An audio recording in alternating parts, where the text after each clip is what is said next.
And hello, everyone. Welcome to the WARTburg Infusion Entertainment Review. It's time for episode 63. We're six episodes away from the nice number. Okay, it's coming down the track.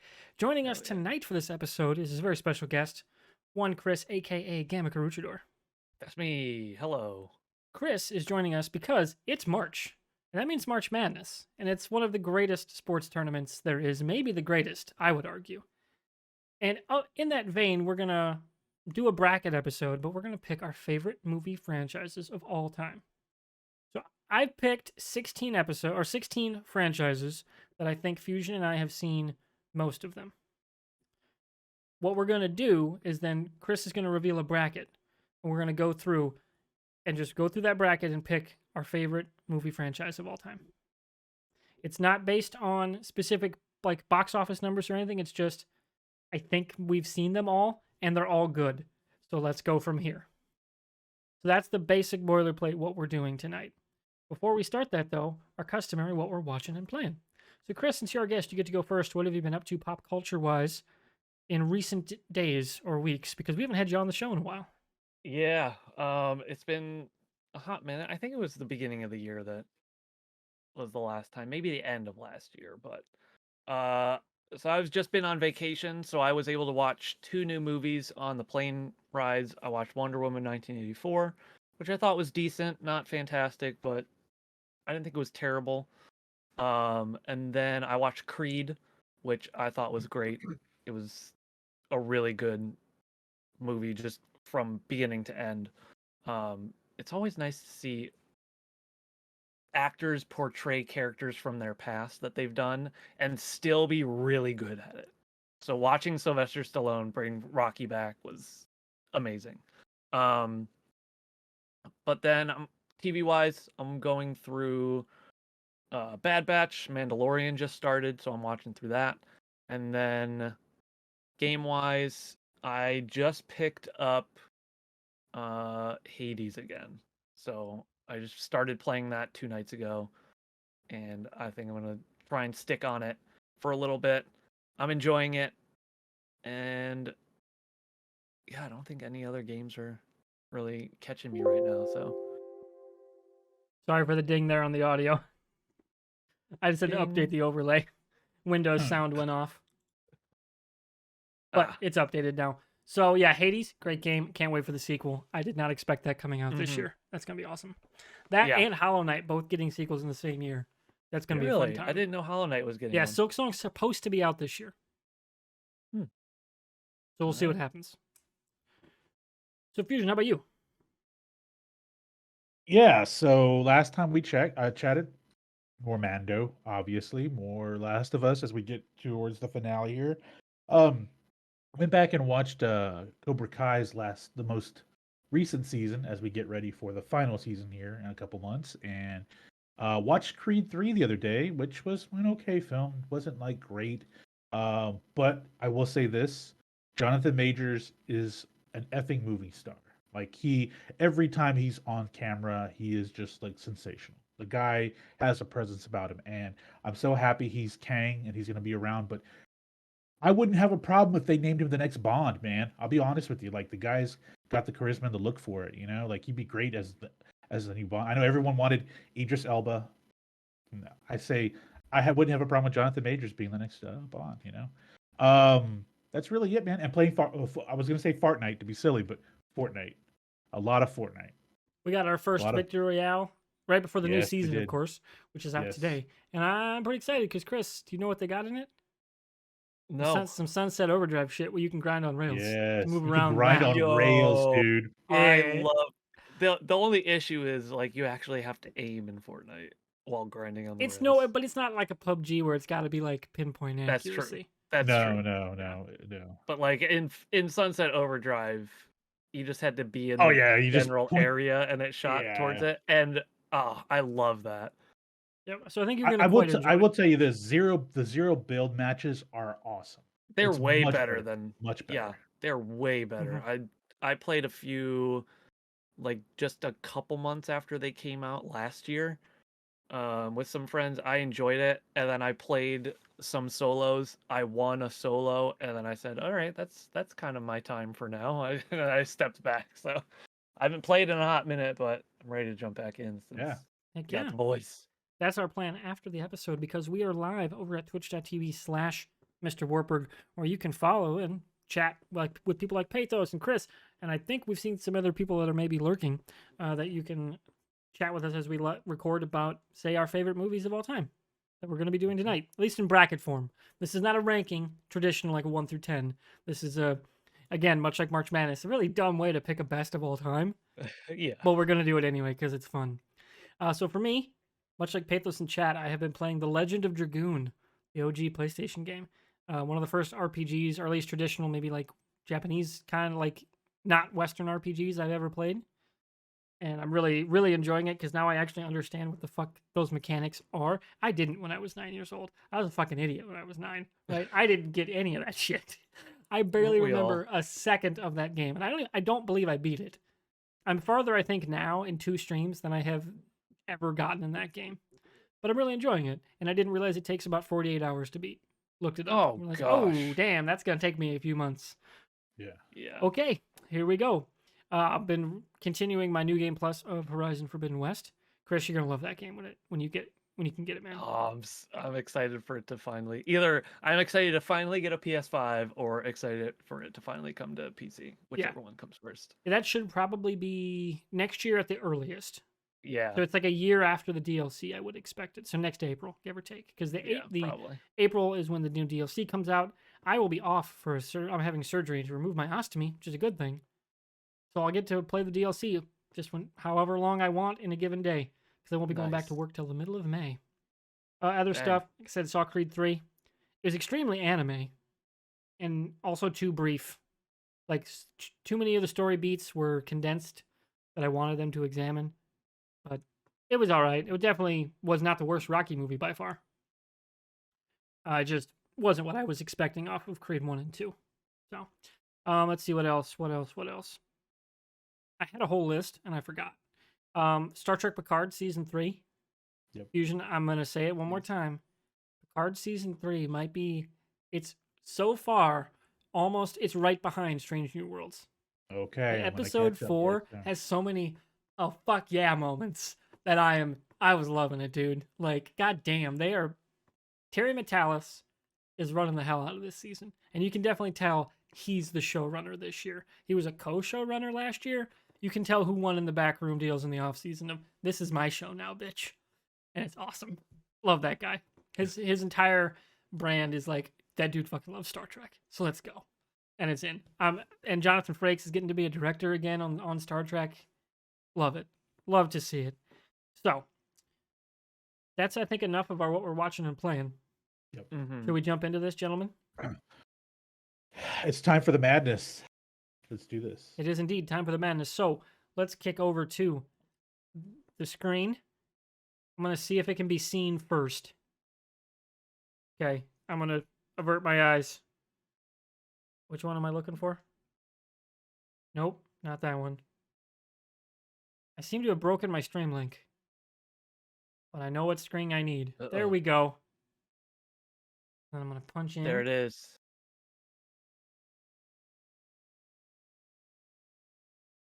I'm not looking. I'm waiting for you And guys. can I full screen? There we go. Tell me when to look at the bracket here.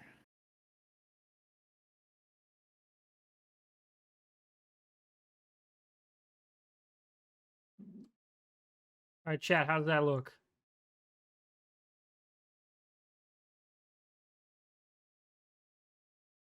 I think we're looking good. That look I okay? think that looks great. All right. Okay. Perfect. Hopefully everything looks good on stream and you can read the movies. That's what I'm hoping it looks like, at least. Yep, we got thumbs up from folks. Yep. So, Excellent. yeah. Good to hear. So what we're going to do here is go through. Chris, as you're running the bracket, Mhm. run us down the list. Okay. You want me to go all of them right now? Yeah, go top to bottom. All right. So from what I know, there were some criteria.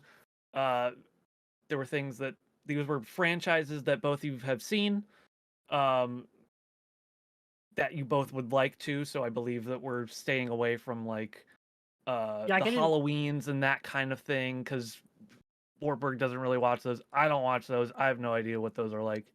Also the criteria of has to be at least 3 movies, I believe. Yeah, I I don't like count. that. I don't Sure. count duologies. Right. So this is how it's seeded. I randomly did this, and this is how it produced it. I put all of these in a list generator, and then it shot these out, and I just put them in that order. So we have the Bourne franchise, we have the Okay. Fast franchise, Star Wars, Okay. Indiana Jones, Oh, okay. Mission Impossible, All right. John Wick, Oh, Transformers, Lord of the Rings. Oh, that one got a fuck. Transformers got the shittiest draw. yeah. It Yeah. did. That's Are that's you like a 1 counting in The 8. Hobbit? I'm counting everything in its franchise. That means its peaks Yeah. and its valleys. It's if Gotcha. it's within the same if it's within their written continuity, then it counts. So yeah. Gotcha. Okay. Star Trek, Okay. the MCU. A terrible Okay. draw for Trek. Terrible draw for Trek. Well, hold on now. Well, hold on a minute, playa. Let me ask. When you say Star Trek, are we talking about? Everything that's prime timeline. Okay, so the I'm not main counting timeline. the Kelvin because it's in a weird nebulous state where they didn't get a 4th. Okay, so the and, main timeline. Okay, Yeah. the TOS timeline. and All right. and the okay. I mean, Wrath of Khan outweighs everything that they've ever done. Right? That and Okay, First well, Contact, like Well, we'll get into it. We'll get into We'll it. get into it. We'll get into it. I just needed a clarification I've if the seen Kelvin the verse was on that. Abrams stuff. Yeah, That's the what Kelvin I've seen of verse. Star Yeah. Trek. Oh, Chris, Okay. I need to make you a Trekkie. Yeah, man. Proceed. Proceeding. Okay, this one I didn't get a clarification on, but Well, this was your pick, but DCEU we'll pick it now. / Dark Knight. Yeah, I think this is a Which one do we good want to go one. with? The Nolan is a solid trilogy, but the DCU has more movies. What is the more iconic DC franchise? Well, Chat, what do you think? Chat, how about you be the let's- tiebreaker, Chad? let the chat pick the DCEU or the Dark Knight / Nolan. Whatever trilogy. you think the better franchise is. Not the specific best movie.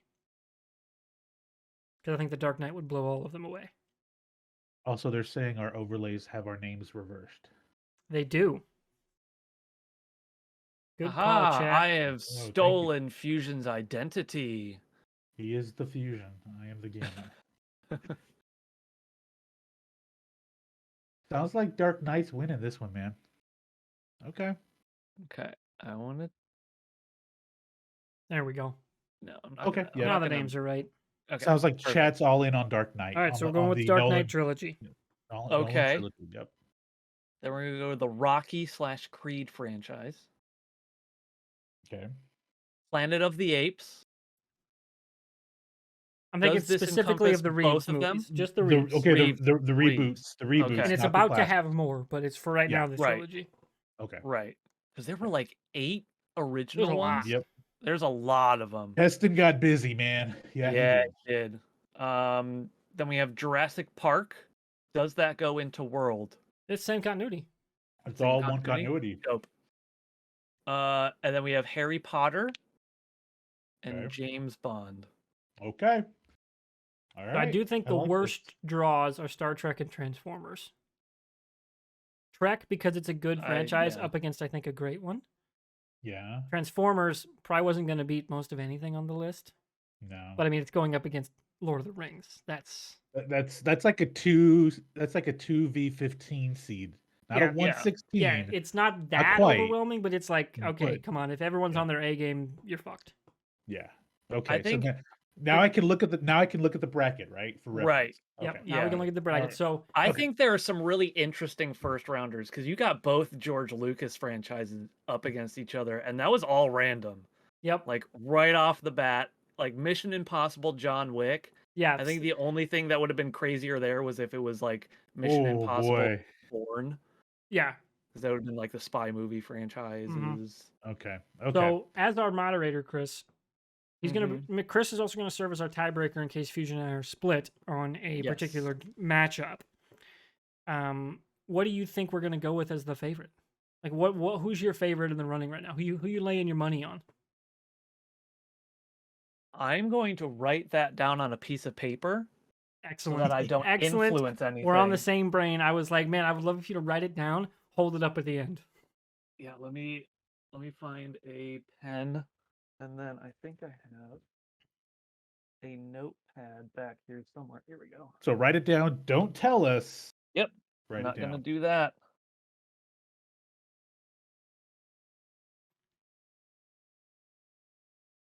Well, Pathos, Hmm. if Marvel were smart, they would just sign Henry Cavill and make him like, Hyperion, or do something interesting with him, or make him Captain Britain and be done with it. Oh, man. dude. He literally Oh, doesn't dude. have to change his accent. We said Pedro as Mr. Sinister. What about Cavill? Because we know that dude can play a villain. Okay. So yeah. So if you didn't watch the stream a couple nights ago when we were playing Fortnite, we brought up the idea because people are clamoring for Pedro Pascal to be in the MCU. Warburg suggested him being an interesting and kind of offbeat character version of Mr. Sinister, and I like that. Because Sinister's Yeah. got some weird energy. Yeah, and originally he was very serious, but then kind of in the mid like 2000s, like back end of the aughts, he got a little weird and kooky, like with Sinister Island, all of his clones and all that stuff. He got a little like eccentric is the best way I can put it. Like he became very eccentric, which that character is interesting to me, and it fits what the MCU does. And Pedro Pascal, like if you watched him as the bad guy in 1980, Wonder Woman 84, he can nail that. Or do you want serious Pascal? Is the question. That's an interesting one. Okay. All right. Well, Chris, Okay. do you have your selection? I think he's I drawing do. it. He's I drawing do. it up. I do not. Can I make a clarification? James Bond, is that just the Craigs? No, I'm Or is talking that every franchise single as a one? whole. Cool. Because there As a is whole. no such thing as a There's- continuity in James Bond. Right. It's a Right. unique franchise in that sense. Yeah. Because I think it changes if you just think That said, though, the Craig Craig Bonds, are great. those are some really damn solid movies. I watched Skyfall last night. That movie Skyfall fucking is rips. one of the best. It's Yes. so good. I think Skyfall is probably the best Bond film. Oh, if hold on. not Casino Hold Royale on. is I a love Gold. top Casino level. Royale is great. That's but then true. if you want to go like with some Connery, Connery, like Octopussy for Roger Moore, like there's some good ones in there. There There's are some good definitely ones. great ones. Yeah. Like Okay. Diamonds Are Forever is fantastic. Diamonds Are Forever, another one. What a great one. Was that the one with Yes. Grace Kelly? I think so. Okay, we're not getting in the weeds on this. Anyway. Not getting in the Anyway. weeds on this. Anyway, What tangents come later? we're gonna jump right in to what would technically, if you were thinking about it, be the 1 versus the 16, Yeah. which Okay. is Born versus Fast. And this Oh, is an boy. actually tough one because Fast has a lot more. Born has 5. I believe So- it's going to be 10 to 5. Yeah. Here's the Yes. thing. The Fast isn't like premiere cinema, but it is a slow burn with the Fast franchise. Because it's got Like- real peaks and valleys. Yes, within the movies, all these movies, there have been peaks and valleys. The thing for me, though, and I'm going to say this, the original trilogy, the Jason Bourne trilogy, is really good. I liked Really the good. 5th one. Well, yeah, but like, you talk about the Bourne Identity was just, I loved the Yeah, Bourne that was Identity. genre defining. Yes. Yeah. Doug Liman just nailed it out of the park with that movie. But Stupid Windows. Stop giving me those sounds. so what are we doing here, Warburg? Are we both throwing out there our pick for this one? Is that what we're doing, or I would just want to Because- dissect it a little bit first before we give it. Okay. Because, Okay. it's a podcast. We got to give our takes, man. Right? Like, that comes with the genre. I do So- think best of each franchise. Let's do, one specific point I think we should hit on each matchup is what's the best movie in each franchise or what's the worst. Okay. Yeah. So for me, I mean, Fast 5 is Yeah. absolutely maybe one of the greatest popcorn movies of all time. It is a shut your Ooh. brain off, grab your popcorn, put a smile on your face, and have a great fucking time at the movies. Okay. No, I don't think Bourne has anything quite like that because it's a pure action spy franchise. It's not going for that tone. And on that level of that kind of tone, like you said, the first three Bournes, I would say the first two. The third one got a little too much shaky cam, A little bit, yeah, yeah. Mhm. I especially will as agree. the genre moved and like we were seeing, James Bond, resurgence and stuff. It was a little much, but that first one was a genre-defining movie in a way I don't think we would see in the franchise, in terms in the genre until maybe John Wick. In that It's fair. it impacted everything after It's fair. Mhm. for a whole generation of movies. John Wick had that same, you know, holy shit, everything changed after that movie came out. So, and that was the start of the Keanu stance, whereas Born was like, oh shit, Matt Damon's fucking awesome. Like then he started being in everything. He'd already had his blow up, of course, with Good Will Hunting, but that was like, I mean, that put him everywhere. Good Will Mhm. Hunting wasn't getting him on billboards, in Times Square, right? Like the Bourne franchise definitely did. To be fair though, the year before he was in a huge ensemble with Ocean's That's 11, true too. Yes. But like this was and that, his but movie. yeah, this was his, and then after that, the next year they did Ocean's 12, and you could tell like, hey, he's no longer fourth build. He is like Yeah, third build. The next he's an he's A-lister. yeah, like yeah, yeah. So What did you think about the Renner one? it's not bad. It's just it was unnecessary. I liked the Renner one more than 5, the one that was just named Jason Bourne or Just whatever. Jason Bourne. Yeah, I Yeah. think Jason Bourne came out too soon. Like, I think we needed to wait more before we Mm, got a hey, here's what he's been up to in the last 15 years kind of story. Yeah, but Like, that was them trying to really like get momentum back after the Bourne legacy. right. if I That's was them, I would have waited until Craig's bonds were done and just been like, and now we're gonna go back to Bourne. Yeah. But maybe it's just Damon. like Maybe he just Pathos, wanted to do it. and I agree with Pathos. That is one of my favorite scenes where he's in the diner, when they're in the diner, and he has no idea who he is, but he can tell like I can run a mile and a half before my hands go numb. I can tell this guy here does this. I can tell these are the way to get out of Mhm. here. Like just like why do I know all that but not know who I am? Like that was such a Right. really good scene. On top of just the action was it wasn't over the top. Uh, it was Yeah, it was very just super efficient and yeah, very well yeah. done.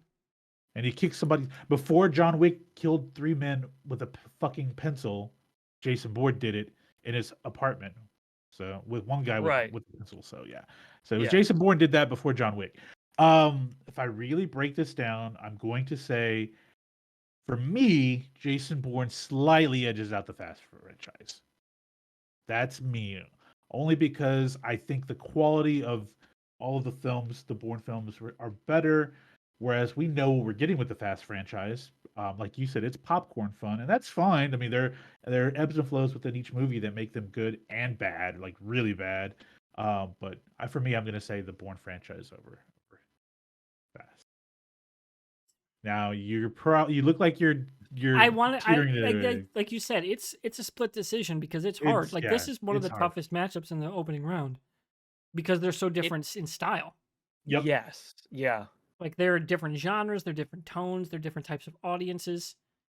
So I think But in but quality, they have their own value, like high value for whoever, like for their fan bases. yeah, like the deciding factor for me is which has the worst movie, and that's the Fast franchise.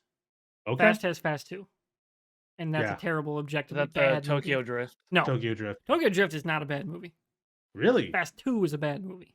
Okay. Too Fast, Oh, Too Fast Furious. 2. Too Yeah. Fast, Too Furious with That's a Gotcha. bad Which ludicrous is movie. song. technically the third movie, right? No, Because I No. thought Tokyo Drift came out second, and then Too Fast, Too Furious.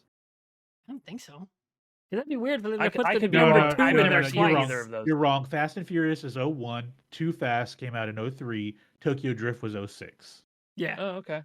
yeah. Yeah. Way to go. I haven't Vince. seen any of them, so I'm Of, glad I of, didn't of have the to what break you've the said you tie. haven't watched, we're gonna have to get you into Star Trek before Fast. Actually, good movies. Yeah. We're gonna get you into. Yeah.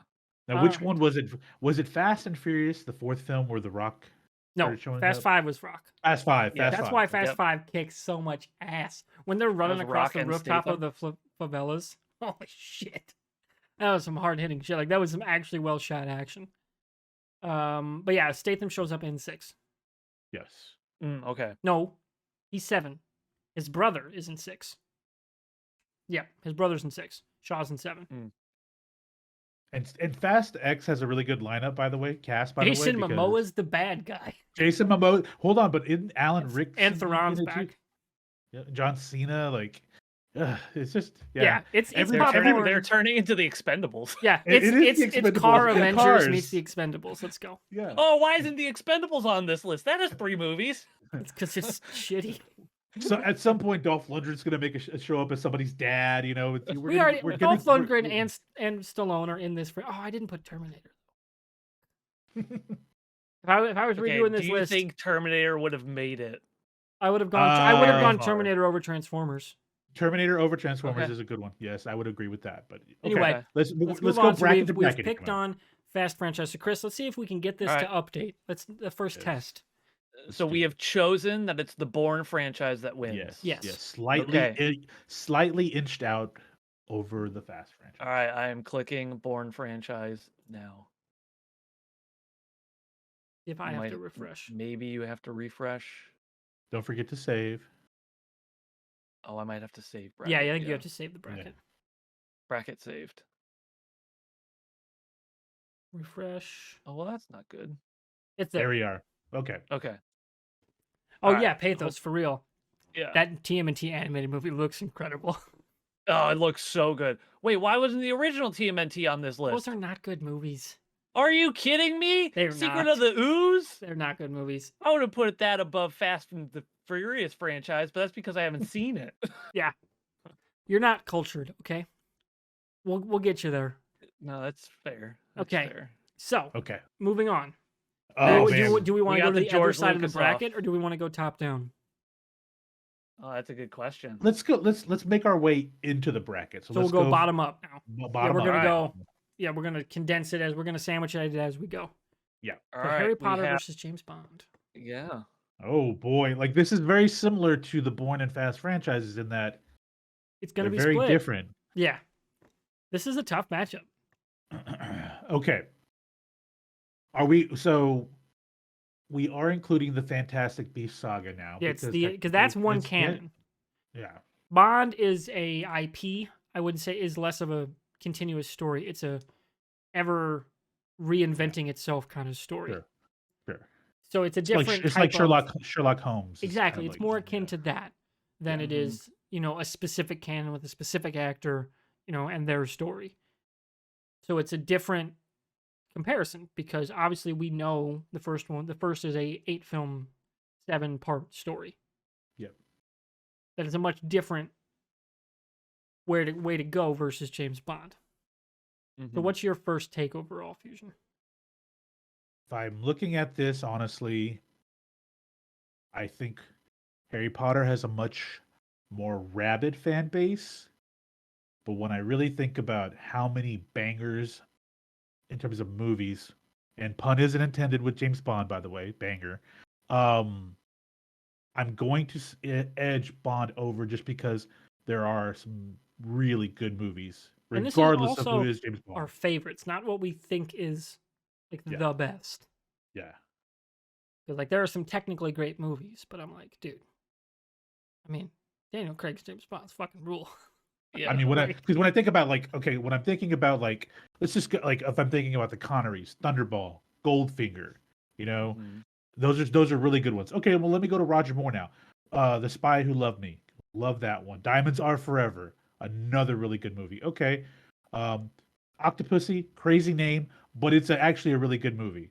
And then we go to Goldeneye, which is not bad. The game's much better, but A View to a Kill, really enjoyed that one. That's the Christopher Uh, Walken one, right? Yes, Yeah. yes, A View to a Kill, and then Never Say Never Again, where Connery returns, and then you could just talk about the Craigs. All of the Craig are just they're great Mhm. movies, man.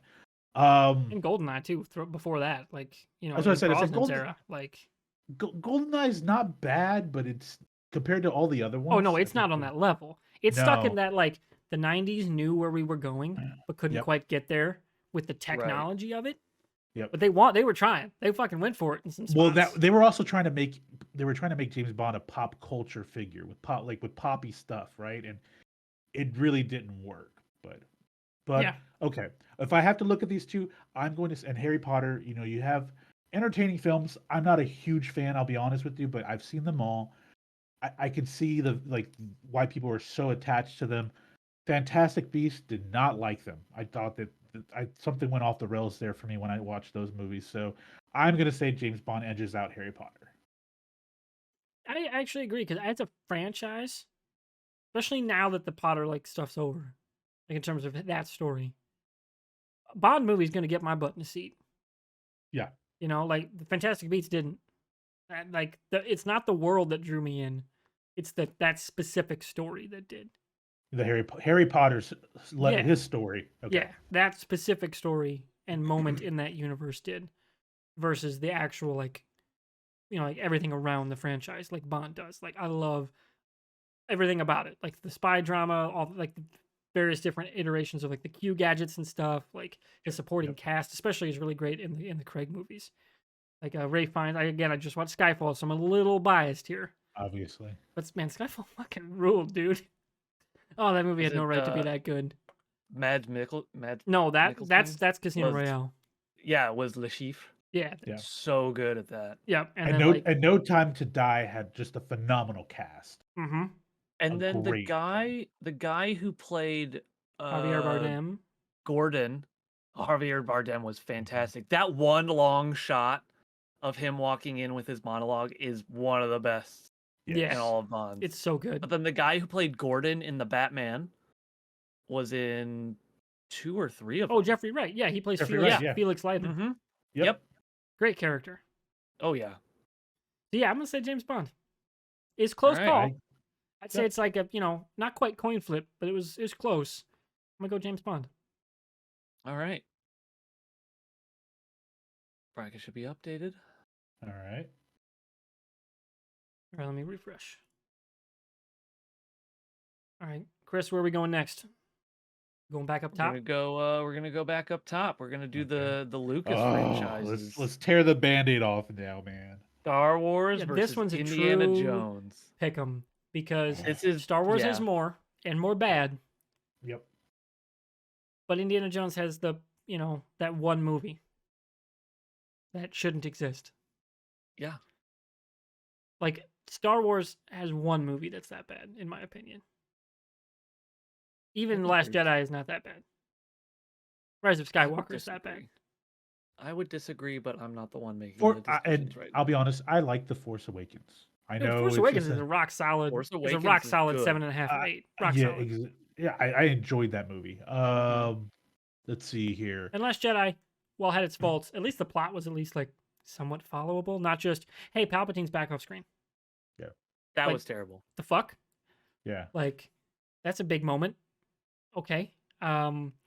Essentially, the galaxy found out about Palpatine through the same way we did through Through the a radio crawl. broadcast. Like, Yeah, through the radio broadcast and the crawl at the beginning of the movie. They're like, oh, I think Han Solo is an underrated movie. Yeah. I think it's actually it's definitely one of those.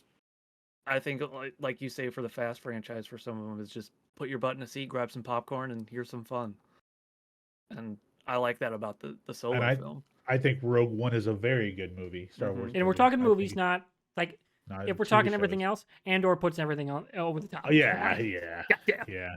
Mando and Andor just destroy. Yeah. Plus Rebels and Clone Wars. Like, So because if we Rebels- do, because Rebels the are- reason why is because yeah. if we talk about extended IP with Star Wars, we have to talk about Yeah. the Young Indiana Jones Chronicles, which I don't also know, you gives know- a leg up to Star Trek. If Yep. we start doing that. Yeah, exactly. And then you But- go into the MCU. Oh and god, you this is go- yeah, this is just we could go on and on. That's why I think All we're right. sticking purely to movies. Because some Right. of these are cross media properties, but we're gonna stick pure movies.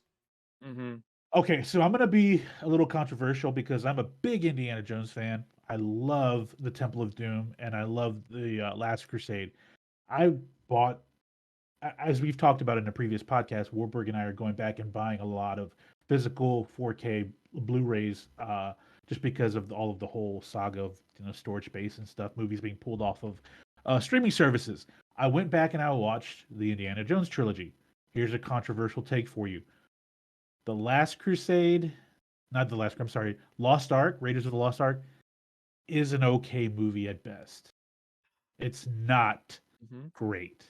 Disagree wholeheartedly. I know you. I knew you were, but for me, the Temple of Doom, fucking great film, start to finish, awesome, So what's your take on Last Crusade?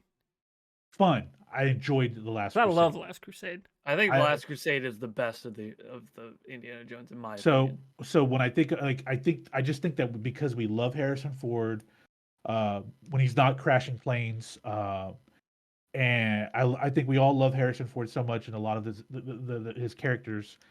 I think we kind of put Raiders in this kind of this mythos, and it's an okay movie, man. It's good. It's got its moments. It's fun, but it's not great. Especially afterwards when you go and watch Temple of Doom and then you watch Crusade, you're like, oh wow, okay, it's a lot. I hearken it to the Mission Impossibles, man.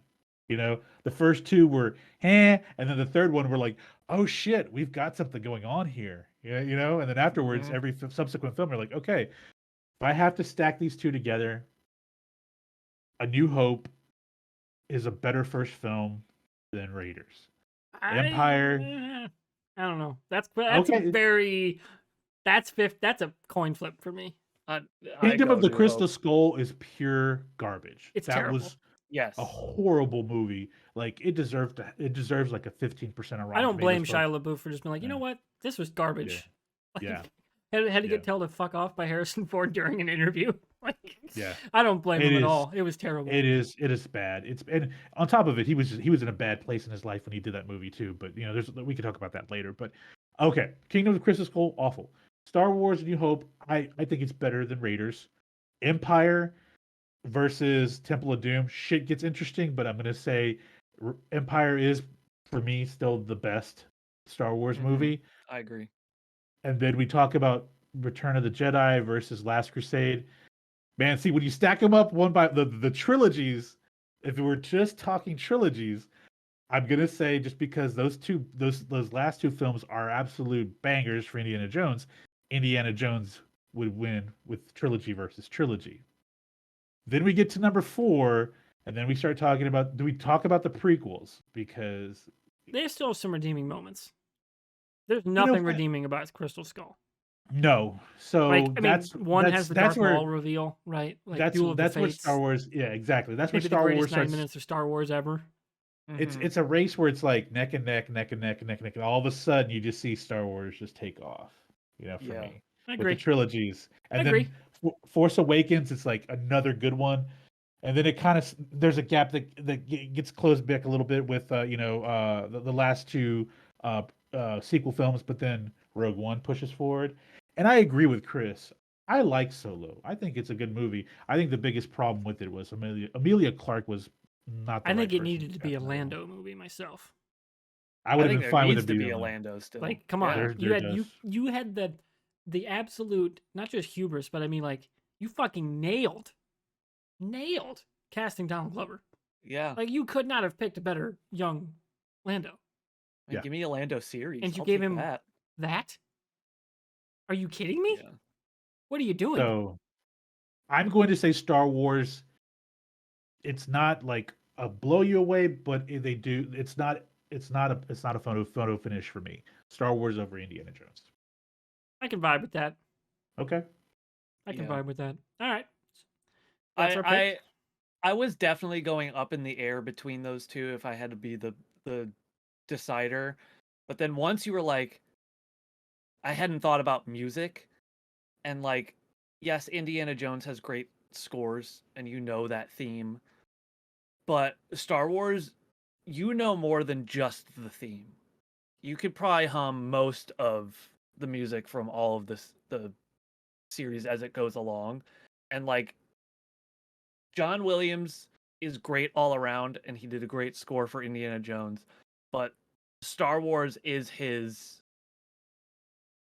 piece His de legacy. resistance. His legacy, yeah. It's his legacy. Well, It really I is. don't know, like stuff like the Jaws theme and like all the other stuff he's done. Yeah, but it's the Jaws theme. True. Star Wars, you have Star Wars theme, you have Duel of Fates, you have Battle of the Heroes, That's true. you have the The, Battle of Hoth, the Imperial Imperial March. March. Yep. I agree. Yeah, I you was have I'm just way stirring the pot. more. I'm just stirring the pot. We'll stir this pot right back to Star Wars being the victor in this Okay. situation. Oh, you Okay. didn't save it. Okay. Bracket saved. All right. All right. All right. We'll do one more. Then I got to take a short break for the restroom. Yes. All right, we're gonna go. So I did a lot of talking on the last bracket, Warburg. So I'm gonna let you jump in on this one with Planet See, of the this Apes one for and me is, Jurassic Park. I think, a slam dunk. Okay. And I'll tell you why. So we're going Planet Yeah, of the Chris Apes, Jurassic Pratt. Park. One's 3 movies versus 6. The second trilogy kind of sucks. They had, much like the Star Wars stuff, no idea what the fuck they're doing. No plan, no cohesion, no vision. Planet of the Apes, while it did not start as a one person's vision trilogy. It is maybe of modern cinema, I would say, since like post Tolkien, post his trilogy, maybe one of the greatest cinematic trilogies of all time. The strength of those last 2 movies is right up there with the strength of like the Star Wars original trilogy. Like they are so fucking good. Like the performance from Andy Serkis in all 3, absolutely legendary. Like the technology, how it looks. I mean, that first one's quite like old in terms of CG at this point. It still looks gorgeous, right? Like the story, the pacing, the getting to the apes, like, you know, breaking out and evolving in the first one to where they go in the second, and that time jump with where humanity's at, and that human story still told with apes. It's awesome, dude. Like that is just great sci-fi storytelling. And Jurassic Park, the first one, is an all-timer classic. It's all downhill from there. Whereas Planet of the Apes is the inverse, where the worst movie is the first one, and it's pretty damn good. And then they go great for the next 2. I can't wait for Kingdom. I cannot wait to see what Matt Reeves is going to do with this. Because isn't he's doing it, right? Yes. Like, I can't wait to see what he goes back to the Planet of the Apes franchise with. That's going to be incredible. He's gonna bring Is Colin Farrell coming in? Batman. Yeah. Yeah. Colin Farrell's gonna be the only ape that's actually in makeup. Yes.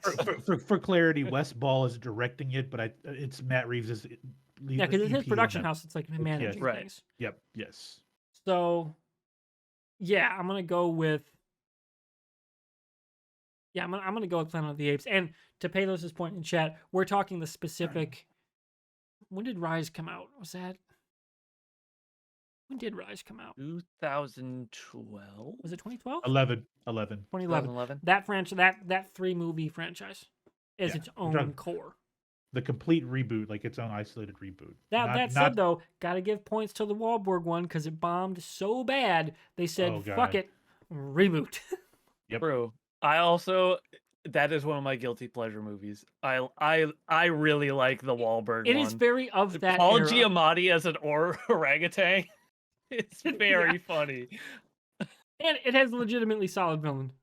Hey, Michael Clark It has Duncan's really in good it too. actors. Yeah, it's got a good cast. It really does. Yeah, it's got a great cast. And Wahlberg, Tim Roth, Helen Bonham Carter, Michael Clark Duncan, Chris Christopherson. Like, you just look, Giamatti's in there. Like, holy shit! Like, this is It's actually a very stacked really good cast, but it just kind of flopped. Yeah. I still like it though. I'll watch it from time to time. Tim Burton is one of those directors. Is like when he's good, he's really good, but when he's bad, he is. Yeah, like, his style either vibes or it does not. Yeah. No. So yeah, we're going Planet of the Apes. That is across the board. No, there's no argument there, man. I really enjoyed this series, and I can't wait for the next one. Jurassic Park, the first film was really good. Since then, yeah, like you said, it's just been off the rails. It's had All right, we'll do one more before I have to take a break. Let me know when you're saved, Chris. All right, I have saved. Okay, and now we're going on to two franchises that have gone up, just kind of skyrocketed over probably the past 5 years. We got Mission Impossible and John Wick. Oh God, oh man, this is very tough. I think. Agreed. Look, John Wick isn't a box office boom, but they're amazing. They're Mhm. fantastic. Like they are in terms of peak Mission Impossible versus John Wick. Can you separate them? John Wick has possibly the best action sequences, hand-to-hand gunplay, anything, gun kata, whatever you want to call it, out of like any movie out there. But Mission Impossible has these set pieces Like and Tom these Cruise hanging off of a plane. Yeah, Yeah, the the stunts are stunts. next level. Yeah, It's the stunts of Mission Impossible versus the action sequences and gunplay of John Wick, honestly, in my opinion. and the Dead Reckoning one has probably one of the That craziest things just Tom the Cruise has ever featurette done. documentary about that jump is just That jump. Mhm. bonkers, dude. And the like, fact that he nailed it on the first fucking take. The first take. Which one is this? Dead Reckoning Part Which- 1 comes out this summer. He's jumping Oh, off of a okay. mountain, and they're using like what 4 drones. They've got a body cam. Like they built the ramp on the mountain. They could only get so many takes before they would like break the rocks and stuff under them. So they're like, Yeah. well, we gotta get it, like, or we're fucked. And because there was only a limited shoot window, I think they did it in Scotland, didn't they? Yeah.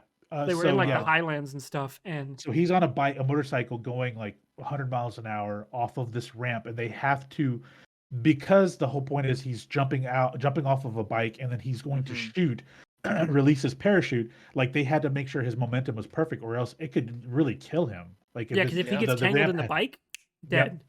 Yeah. So Right. they had to do it to where the ramp was at a steep incline right when he goes off of it at the last second. It ramps upward so that the bike can be pushed forward away from him so that the chute can release cleanly, right?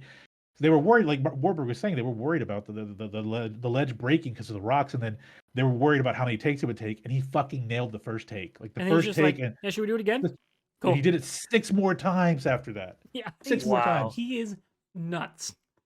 Like, say Yeah. what you will about the guy in the Scientology stuff. Like, Yeah, I don't know if there is a working actor that gets movies like he does. yeah. No. So, okay, really about this bracket. First 2 MI films are not good. Mission No. Impossible 1, not. It's It's like a 90s it's- French spy movie. Yeah. Yeah, it is. It has one scene. Yep. That's it. And then Mission Impossible 2, what can I say? Limp Bizkit was the lead song on the soundtrack. That's Possibly all you the need to worst. say. It's like John Woo did what Taika Waititi did with Love and Thunder. Like he took Mhm. Face Off and like went Love and Thunder with this movie. Like he just way too far on And one. sometimes on the end of ramping it up to 11 is not okay. No. Mm. But after that 3, we're like, okay, this is Ooh, good. Philip and Seymour something- Hoffman as the villain. Maggie Q shows up and is Mhm. awesome. Oh, And where yeah. the fuck is she in the rest of the movies? then- Oh my god, what the fuck you doing, Mission Impossible? But then 4, Ghost Protocol, shit gets real. That's Oh, when we're yeah. like, okay. And then Rogue Nation, holy shit. And then we're like, Fallout, Henry Cavill is, oh shit. Like I And could see why he guns. wanted to keep the mustache on. And Reloaded arms. the reloaded My arms. favorite. And Yeah. my favorite is the final fight where he looks irritated. Because And- he's got the hot like and- oil that hit him and Oh, everything. yeah. He's just like fucking done with this shit. And we can thank CG Lip Superman. Thank you. What is it? Fallout? Yeah. Yeah, Mission Impossible Fallout. Thank you, Mission Impossible Fallout for CG Lip Superman. Yep. Indeed. Because without that, we would not have gotten the Snyder cut. So Be like, Yeah. to Pathos's point, that's the club scene in John Wick. That's the trailer scene that made me get out of my seat and go, holy shit, I'm seeing this movie. Yeah. I believe I saw it on IGN.com back in the day. And I was like, oh, fuck, this looks incredible. I sent it to No. everybody I followed that was like, hey, we need to go see this. Where it's happening this weekend. And it did not disappoint. And So they, one of they've my- only gone up from there. So You one of my have the favorites- catacombs in the second one, and Yep. then you have the dog fight scene with Halle Berry in the third one. That just blew my mind. It's incredible. These are so tough. So with John Wick, one of the quintessential YouTube clips for me is when he's telling his son about John Wick. yeah. You know, he's Baba Yaga, the boogeyman. No, John Wick is who you send Mhm. when you have to kill the fucking boogeyman. I Yeah. once saw the man kill 3 guys with a fucking pencil. Like that right there is Yeah, like, okay. Pathos, the greatest movie, ever. Like Oh. every time I watch that movie, I laugh because he realizes, oh fuck, My son assaulted John Wick. Yeah. Mhm. My son is dead. He just punches it. He punches his son. Like he's like, Oh, it's so incredible. new suit, punches him, clean your shit up. It's like, yeah. So good. And John Leguizamo is good in that because he's like, oh, you fucked up. Mhm. You're dead. You're all dead. You know. Um. Okay, man. This one For is so me, hard because the rest of them I could be like, all right, depends on the movie. But this one, I'm yeah, like, for both movies, I am buying opening night tickets and probably going to see it twice that weekend. Yeah. Like yeah. both of these are that hype of franchise for me. They are hype enough that it can be a 3-hour movie, and you're like, I'm going. Yeah, I'll The go twice in a day. Both of these franchises are what action cinema is all about. These Mhm. are why you go to watch a movie in a theater on a big screen. You Mhm. know, both of these IPs. This is exactly why. There's like you can purchase you can purchase first run movies at home. Like that whole idea of like let's just skip the theater. When we talked about this with COVID, this is the reason why you go back to the theater. John Wick 4, Mission Impossible: Dead Reckoning. Like this is why I want to go back to the theater. Not Mhm. the MCU is so big and glamorous that okay, this is fun on the theater, but it's also fun at home. I need to see Mission Impossible on a giant screen. I need to see John Wick fucking headshotting everybody with a 9 millimeter Mhm. on the giant screen. This is tough, man. Warburg, where are you leaning, man? this is tough because Oh, if John Wick 4 is right around the corner, see, I'm split. I don't have a decision. So is this our first we turn to? I think so, man. I'm really tough here. Chris, we're gonna have to lean on you for this one, Chris, man. what do you think? What's your take? It's all up to break me. break the tie. So here's how I'm gonna go for this. So Mission Impossible is that spy genre. Okay. Like we have Bourne. I feel like Bourne is different, definitely different than Mission Impossible. Mission Okay. Impossible is this clear spy genre. You have intrigue throughout. You're trying to either figure out what's going on or you're trying to figure out how they're going to rectify what's going on. It is a story from beginning to end. And even then there's I mean the last four probably uh Mission Impossibles have all been linked pretty well together. Yeah. John Wick, again, story from middle to end. We're still from the beginning of that first movie. While it doesn't really, you don't think that that's the beginning of a story. It is. It's what leads into 2, what leads into 3. So that's a full story. But John Wick to me is less about the story and more about the action. And when I want to go to a movie theater, I want a story. I love the action of John Wick. I think it's fantastic, some of the best out there.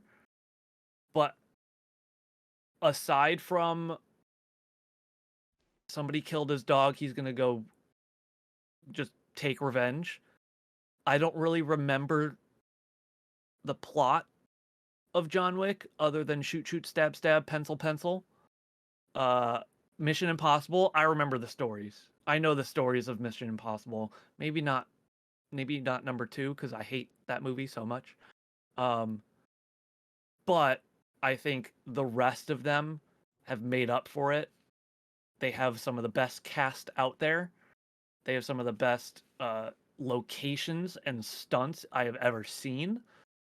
I'm going Mission Impossible here. Hard to argue. That was well argued. Yeah. I'm backing you up on this one.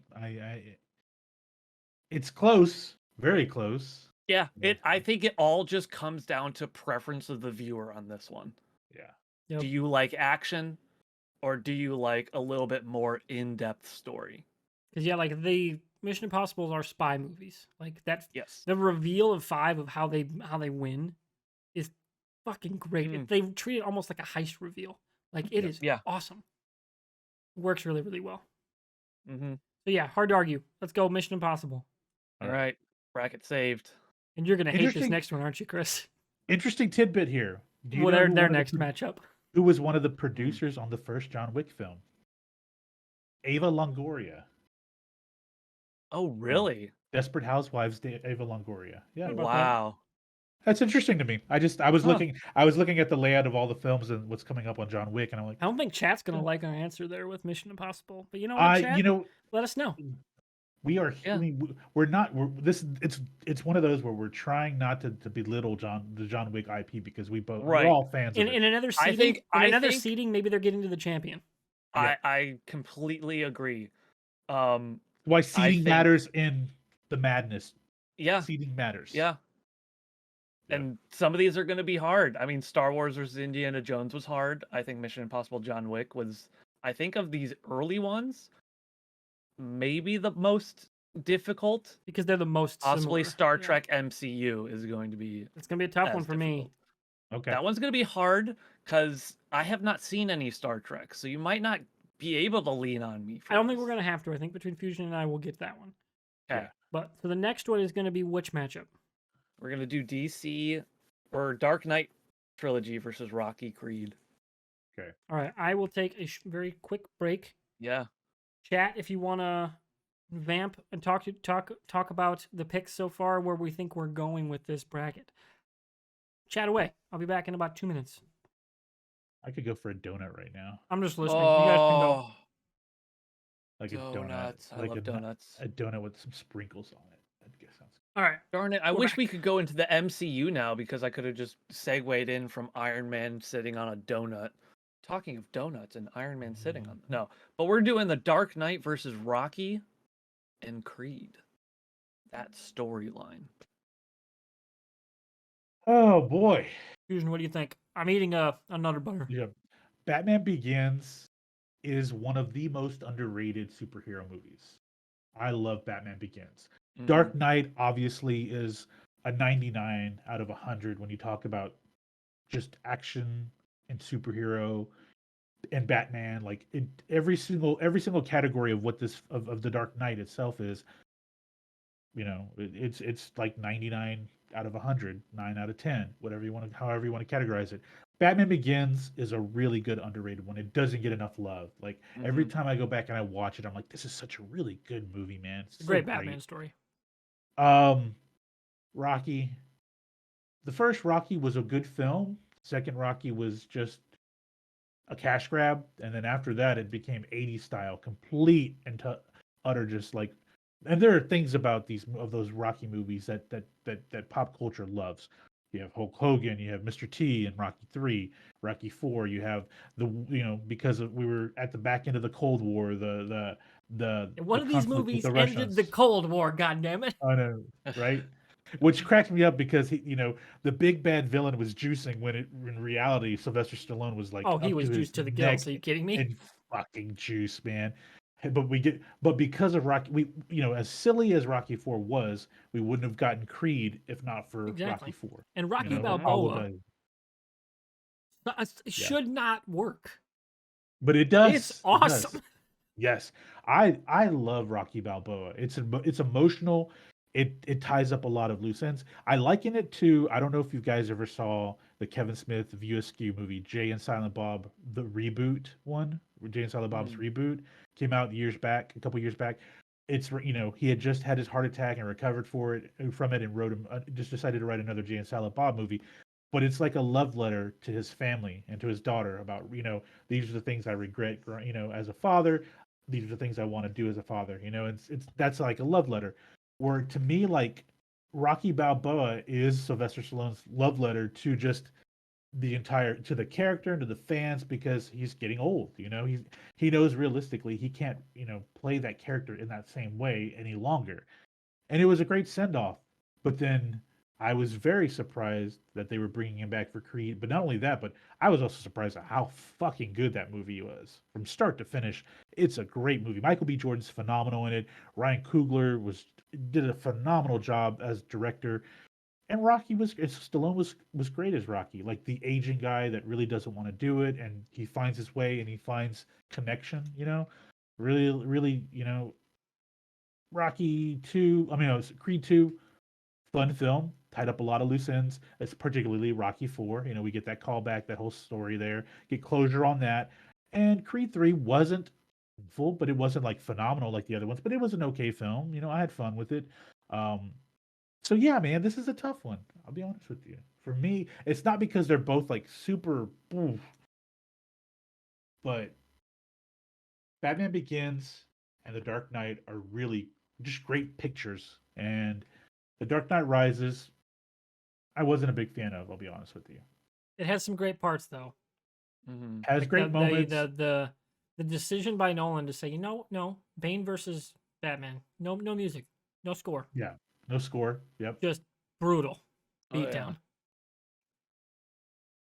And like, there's nothing in the Rocky movies that's quite.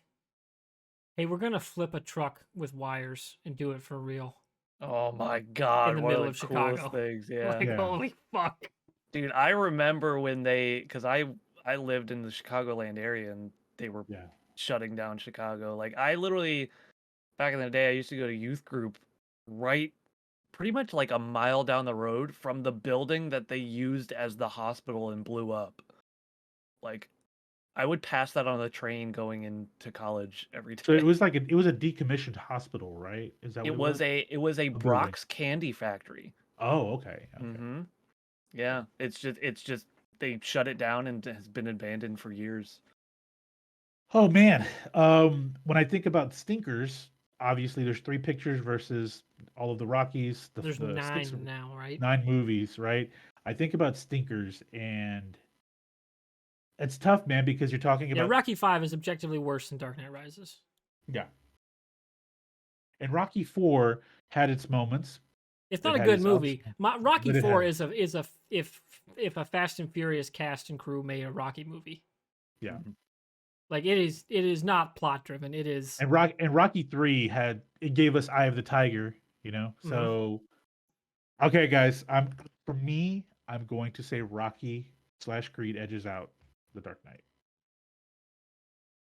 And I know Warburg has a look where he's like, no. I actually And agree. maybe it's okay, maybe because like when I really think See, I have the Batman chair. I gotta tease you. you should have talked to it. You should all you had to do was talk in the cup. I I'd be would have like, got the Superman chair. I didn't like that it was the blue. I'd have liked the red one. Wrong color scheme. and I agree with Pathos. Rocky 4, for all its like horrible aspects, had one of the best It is training maybe the montages. most 80s movie. Yes, I Great agree. training montage. Great training montage. Like the Where tracks, he's that kind of like synth pop 80s. yep, Like, Mm-hmm. I yep. mean, it is Vince Di- pure 80s. Vince DiCola did that soundtrack. He also did Transformers the movie, one of my favorite films. Very true. So I'm speaking going to say of, Rocky. For me, Rocky edges out uh, the Nolan trilogy. all right, so we're sticking with Rocky/Creed. Chris, were you surprised by that one? Slightly, but I will say, there's a YouTube channel I follow called Cinema Therapy.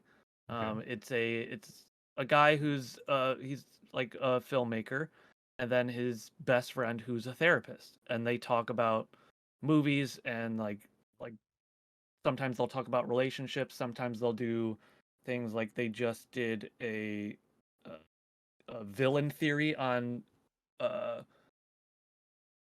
Joe Putapaki from Everything Such a Everywhere All good at Once. movie. So they went over like villain therapy and like how that goes. But they just came out with one last week that was uh uh hero therapy. It was Rocky and him and healthy masculinity. And I thought that was really interesting. So like I haven't seen all of the Rocky films, but having watched that, I was able to see clips of how good the Rocky films are and how more in depth I thought they were. Um, so yes, I would have liked Dark Knight to have won, but I think that Rocky definitely deserves to be on this list, especially with the way I saw Creed be portrayed. That was fantastic. Yeah. Like Yeah. so, I'm not I'm not sad about it. Like it's not gonna drag me down. Okay. All right. But yeah, now we're on to Transformers versus Lord of the Rings. Dig deep. Gonna be a tough one, boys. And do we have the touch? Do we have the power to pick this matchup, Fusion? That's a tough one, isn't it? For you. For me, it's an easy Yeah. one. Okay. Look. Transformers the movie, the 1984 Yeah, if it was just movie, that. Yeah. was just that. That alone would win this fucking tournament, hands down. But that's not canon to the Bayverse. Nope. And the Bayverse This is is the one I wish I garbage. hadn't picked. I'm thinking, Yeah. damn it. Or do we just want to call an audible right now? Well, no. To be fair, had this gone up with a franchise that like was mediocre, like I'll be honest with you, if we're talking about Transformers versus the Fast franchise, if you're including Bumblebee in that mix, I would probably pick Transformers over the Fast franchise. I'm gonna be real with you. I'm gonna be real because Bumblebee is a really good film. The first Transformers film is like a 6.5 out of 10. It's not. It's got the It barely. bones of a good movie. Yeah. They just I don't liked it a have the lot. right balance. Like that, Yeah. and I think it was Steve Blonsky did the music, right? Yeah. Yes. And he did the Gears stuff, if I recall. Yeah. He did the original Gear stuff. Yeah. Yeah. Like that, the scene where Optimus like reveals himself, just awesome. Just the swelling music as he transforms, and then he's like, "My name is Optimus Dude, Prime." When you hear the go- voice for the first time, oh, Go onto Spotify and listen to the song Scorponok, and you will be like, I need to go punch through a brick wall right now. Yeah. It's fantastic. and like Okay. the fight scenes are like between the Autobots are like you can Yeah. follow them, like I they're was solid. so pissed that the Golden Compass won Best Visual Effects that year instead of Transformers. There's no way that a polar bear should beat out a car turning into a robot and looking awesome. Yeah, like that movie But- like is solid, but then it Mhm. quickly goes off the rails. It goes It off the does. rails, and then the subsequent films completely just They, shit. they the lose bed. the plot Yes. altogether. It's just every single time human society is destroyed after each battle, right? And how are we going to recover? But then something happens. again. Pathos in the chat. You can sum this up with, "I am beneath the enemy's scrotum." Yes, that is pretty much it. Yes. We Yeah. get we got They we they got ruined Stanley Tucci and Alan Tudyk. yes, Come on, and it's Well, and it's Alan hard to, Tudyk was the best part of that film. and it's though. hard to ruin. and John Alan Tudyk. Malkovich. I didn't even remember John Malkovich. Yes, Oh John yeah. Malkovich is in that movie. God, Okay, look, all we have to say is the original Lord of the Rings trilogy ball game. yeah. I mean, this is the slam dunk of the That's it. of the matchups. Yep. Lord of the Those Rings. all three, perfect films. Like, it's maybe the greatest cinema trilogy of all time. I agree. I think from start to finish, it might be the greatest pound for pound because it's got the better finale than Return of the Jedi. Even though it's 4 finales, yes, I agree. Well, I mean, that's fantasy writing. Like that's Yes, that's it the is. that's the It genre. is. Fantasy But movies I do love that. all 4 of the thing is I love all 4 of those endings, and I'm willing to sit through all 4 of those And I endings. would have they been down don't- for they do- Scouring of the Shire after that. They They don't earned dra- it. They earned it. Oh my god. They don't drag the story down at all. Exactly. I mean, like you say, oh, it could have ended when they're at the top, hilltop and they get they all everyone bows to them. It could have ended there and it would have been perfect. I'm like, Yeah. okay, but like afterwards, I liked that ending too. Okay, another one. I like that ending too. And then we get the Yep. book at the end. But, okay, this is fine. This is great story from start to finish. So yeah. I'm We're gonna just say it's picking prob- Lord of the Rings. I mean, yeah, there's no real I know we probably spent way too much time on this little Yeah, bracket. it's a slam dunk. Okay. It's a slam dunk. Let's pose just for a second. Terminator versus Lord of the Rings. Does that change? No, but it's way closer. Because T2 Okay. is one of the greatest sci-fi movies of all time. Yes, and The Terminator. first one one's is a not bad. solid ass sci-fi horror movie. Yep. Mm-hmm. And honestly, 3 Salvation gets too much shit. It don't get me wrong, it was not all that great, and mostly because they didn't quite stick the landing with the finale. But the actual setup's pretty solid. Yeah, but you're also talking about 3, which is Rise of the Machines. Not a very good film. Is that the one that has the unrated cut? It's No, another one of that's those like Salvation. there's a director's cut that's like actually way better.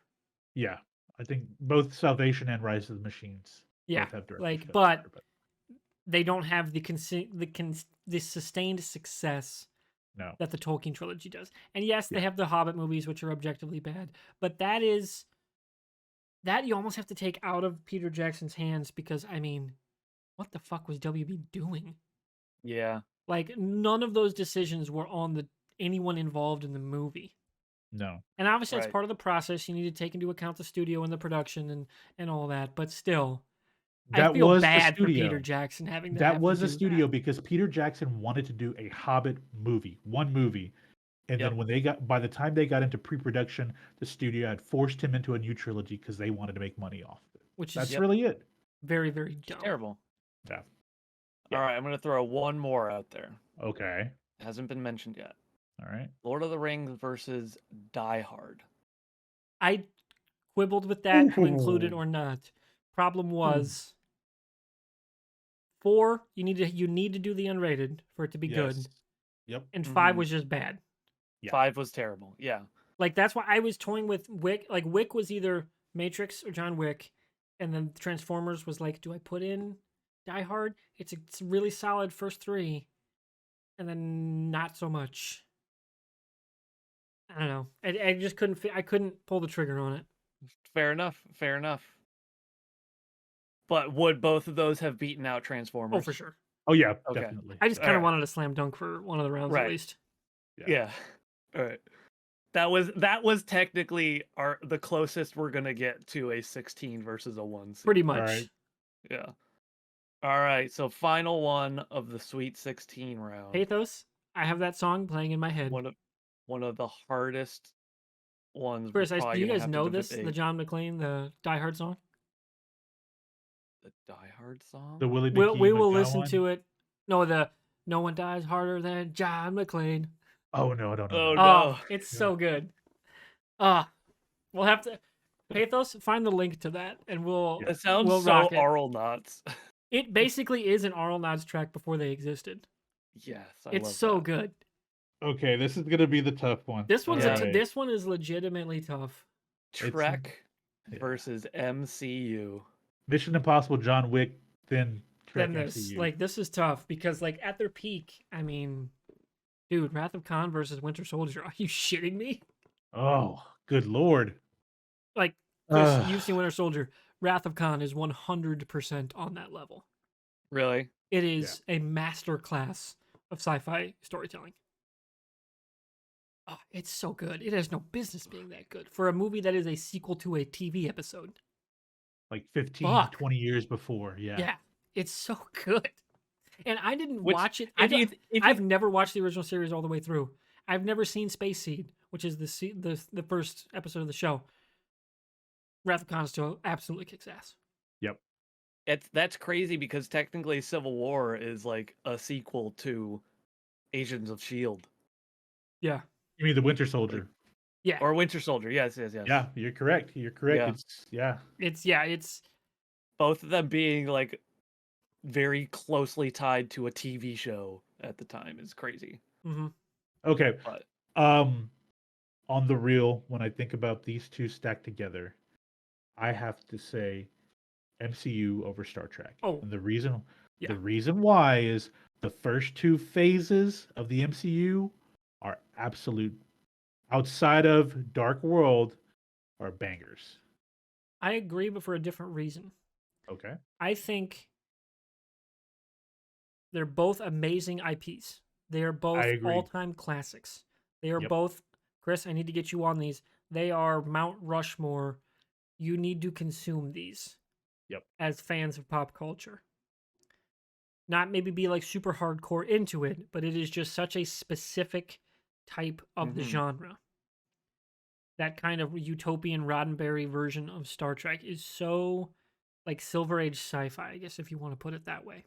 Right? Like, and it's a different type of IP than the MCU. MCU I see as movie driven first. Star Trek I see as show driven Yep. with good movies. Yep. And the MCU is the reverse, which is movies with good shows. So if this was a shows bracket, would Star Trek have beat out MCU? Oh, I think Star Trek is one of the greatest television IPs of all time. Yeah. Next Generation's great. Strange New Worlds is phenomenal. Like from all the way from the Yes. TOS had the first interracial kiss on television to, Mhm. it basically like showed like that like I said the Roddenberry like where humanity could go, like hope for the future kind of stuff with what they were Yeah. doing in the 60s was revolutionary. Yeah. And I mean the birth of pop culture as we know it today is because of Star Trek. Well, and it started as counterculture. Yeah, it The was a TOS was counterculture. It got culture. canceled. They started doing Yep. fan conventions, and they were so popular. NBC was like, Mhm. "Holy fuck, we got all these kind of diehards going to cons in the middle of nowhere for the show we canceled 5 years ago. Yep. Fuck it, give them a cartoon." like We never would have gotten Galaxy Quest without Star Trek, which exactly is like one of the greatest comedies of all time. it redefined what the science fiction Mhm. genre could do in a medium that television hadn't really done all that much. You know, like that it exploded that possibility of what could Mhm. be in that medium. And that's why I think Star Trek is one of the greatest IPs of all time. Yeah. But it's show driven first. Yep. But because it's movies, MCU wins out. Also, Pathos, did you see that Next Generations are getting a 4K re-release this May? I'm very excited. Man, I'm I have not 100% buying watched it. 4K First Contact. Let's Oh go. man. Let's fucking So go. yeah, when you think about the MCU, the first film, Iron Man, it still Oh, it holds up. holds Oh, up, yeah. dude. It So holds up. good. And Yeah. then you have actually really enjoy Captain America: The First Avenger. And then you start thinking about Civil War. You think about the first two Guardians films. There's just so many things. And one of the most and you and I talked about this when we talked about Quantumania a couple weeks ago. The first Ant-Man film is actually a really good film Yeah, for it what it works, is. dude. It's a Yeah. heist movie. Yeah, It's it's a awesome. heist movie within the MCU. And then they repackaged Spider-Man, and they did a great storytelling with him as well. So, like, there's just so many things here with the MCU that I have to say it's I can't say that it's a rich thing with the MCU because the Star Trek IP is rich as well, But when I Right. stack them up, I'm like looking at the two. I have to say MCU is a little bit higher, slightly higher, but not by much. But Yeah. it's a tough one. It really is. It really is. Yep. I agree. MCU. I think if Alright. we had a losers bracket, Star Trek would be high up in there. Yes, it would. Yeah. Along with John Wick. Yep. John Wick and They'd Star be in the Trek running for are third and fourth place right now. Yeah, yeah. Yeah. But yeah, that brings us down to the Elite Eight. All right, let's do this. All right. Where are we starting? We starting top or bottom? I think we start bottom here. I'm Alright. making the executive decision that we're Okay. going Andy Serkis versus Daniel Craig and Friends. I think this might be where we get a little bit of a rift here. Possibly. I'm gonna hand it off to you, See, Warburg. now we get into different conversations because we know Yeah. everything we've picked is a good franchise. Exactly. Mhm. So we're in the real nitpicky phase. Yeah. I do think the consistent quality of Planet of the Apes of the Reeves trilogy Yeah. is far more consistently excellent than anything in the Bond catalog. Because even the Craig Bond has Quantum of Solace. So I want to lean for like what gets me hyped right now. Dude, I want to watch the Planet of the Apes trilogy again. So like, and I don't know, like it depends on the Bond that I want to sit down and watch a Bond movie. You know what I mean? Yeah. That's where I'm at. Where are you at? I'm actually in agreement here. I thought you were gonna lean a little bit towards Bond just because of the legacy of the catalog of available films. That's true. But at some but point, the legacy has to meet consistency.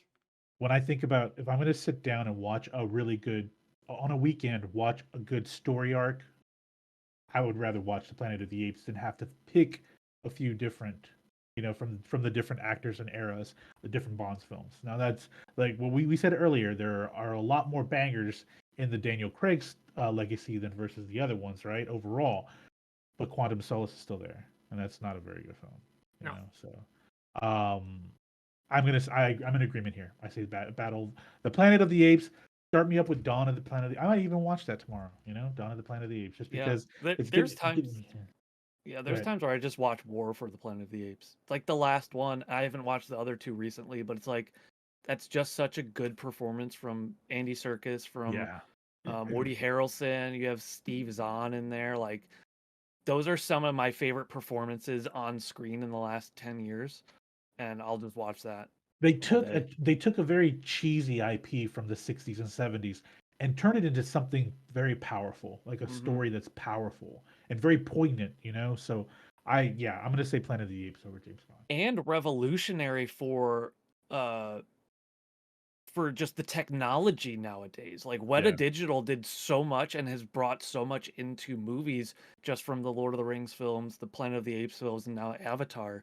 Like they're killing it and they're innovators, and Planet of the Apes was a medium for them to be able to expand on that. And I think it's just Sure.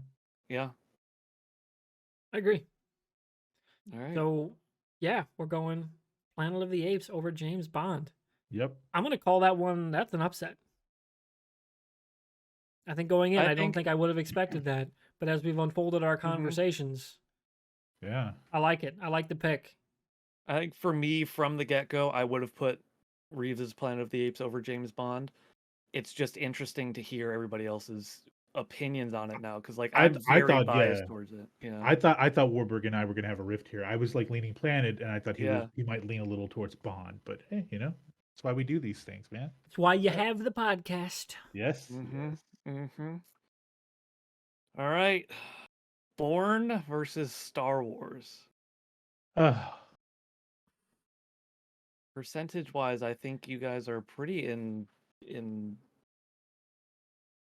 flux of Bourne having more better movies than Star Wars. Well, I think it's the greatness of Star Wars.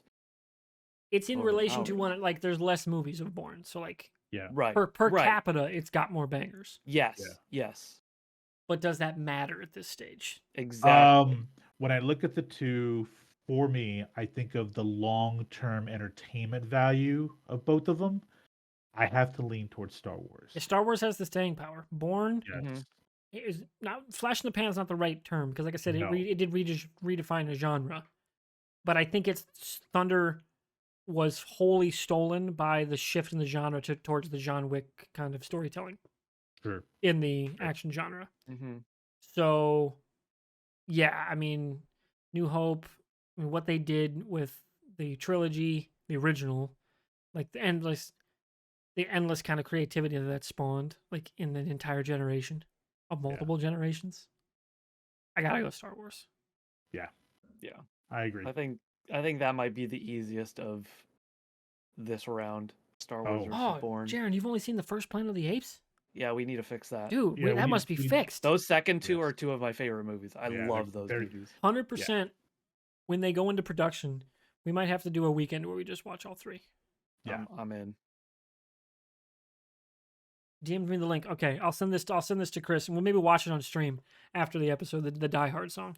It came out with the Live Free or Die Hard DVD. Okay, they produced it for that, and it's fucking awesome. All right, so we have two more to go in our Elite Eight before we have our Final Four. We got two heavyweights coming in. What's next, my man? MCU versus Rocky. Ooh. Another clash of styles and genres. Yeah. Mm-hmm. Fusion, where you at? We picked Rocky. I felt that as much as I liked... Can Rocky take down another comic book franchise? Can he punch his way to the top? As much as I appreciated Rocky's legacy and longevity and the rebirth of the IP with Creed, how linear Marvel was able to get up until the recent phase, I'm going to say I'm going to lean MCU over Rocky. I'm going to lean MCU just because there's so many of my favorite action films within the MCU.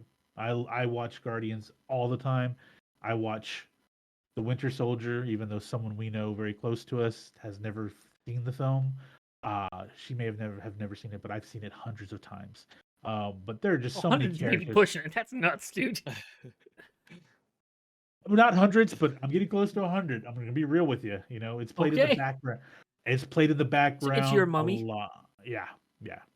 Well, that's what her and I watched when we did Steaks. She was like, I want to watch the Mummy. All right, that works. Oh, the Brandon Fraser Mummy. Yeah, we watched the first Mummy. Okay. Oh yeah. I've seen that movie dozens of times too. But yes, Winter Soldier is probably one of my most watched films, next to that Brandon Lee The Crow movie from the 90s. Okay. But I'm going to say MCU over Rocky, just because I think about like in terms of like at this point we're talking about so many different layers as well as like just the grand mythos of each IP going forward, right? And I think MCU edges out Rocky, even though the MCU is a bunch of different characters carrying this IP versus Rocky. It's essentially two main characters, right? Adonis and Rocky Balboa now. I mean, Rocky Balboa and now Adonis Creed. So I'm gonna say MCU. I tend to agree. It's closer Okay. than I think people would think because the Rocky franchise has some serious staying power. Yeah, it does. It does. And like you said, it's just I a mean, different type of story. Like it is a Yeah. very street level, like someone going through their life as an athlete, as a boxer, and like what all comes with that and living that life. That is much different than, hey, we're gonna fight an alien invasion. Yeah. Right? Like it's mhm. just far different type of movie. But I mean, yeah, like you said, Winter Soldier is damn near a perfect movie. Yeah. Yeah.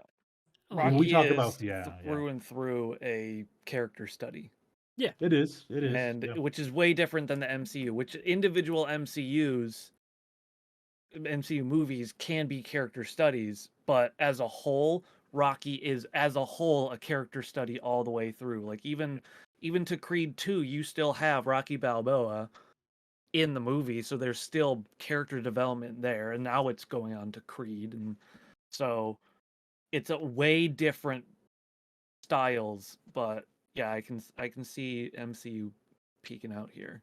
Yeah. And I'm not saying it's you know it's not slam dunk. leaps. It's not Lord It's of the not a Rings slam. No, no, Transformers. it's not. Mm-mm. It's not. But I think about these two, and as much as I'm very happy with where we are with the Creed, with Rocky and now Creed in this whole saga, um, it's very relatable on a personal level. The MCU is a lot that mythical storytelling, and I'll be honest with you, I grew up a huge Marvel Comics fan since I was a little kid, and as much as I liked Rocky, like the thought of just creating making these superheroes and bringing them to quote unquote to life, has been a joy for me. And so I have to say the MCU edges out slightly. Yeah. Agreed. All Okay. right. So we have one left in the Elite Yes. Eight. Yes. And then we get to the final Another tough one. four. This is gonna This be. is I tough. think this is gonna be a very tough one. Warburg, Both take of the them get lead a here. tough matchup too. Yeah, take the lead here. So Mission Impossible for me is where I'm leaning because the stretch of 3 through 6 is incredible. I think it is almost or matches the level of the original trilogy for Lord of the Rings in Okay. terms of what it does for the action spy genre. Like the stunts alone, the characters that continue to pop up, like and have wonderful moments with each other, like Simon Pegg is Yeah. the perfect amount of comic relief. Like they sprinkle it in just so expertly. Tom Cruise's deadpans, like when he's like hanging outside of the building in 4, right? Like or the whole like you can hold your breath for 5 minutes, it's nothing, and he just like looks like that deadpan look is so good. Rebecca Ferguson, as soon as she shows up, just like holy shit, this woman's incredible. Yeah. Like they have so many moments like that, like so many great villains. Philip Seymour Hoffman, like I mentioned, was incredible in 3. Just wonderful movies. They do have their downsides. They've got their hobbits, 1 and 2. But I think they're, as a franchise, maybe it's kind of the inverse because their bad came first and they're only getting Mhm. better. Lord of the Yeah. Rings, again, the opposite, where it got worse the longer the IP was dragged on, except for maybe now Rings of Power, but that's an entirely different conversation. Mhm. True. So I want to say, and this is a favorite thing, not a best thing. This is what I want to watch right now. I want to watch Mission Impossible 7 more than I would want to watch a new Tolkien property right now. Like you tell me they're going to actually adapt a story from the Silmarillion this summer versus Dead Reckoning Part 1. I'm going to Dead Reckoning Part 1 multiple times.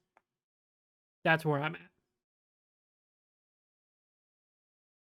I'm not going to argue with him on this one. I really think I'm thinking this this through, is why. man. See, Chris, did I not say I thought these were all stuff me and Fuchs would like?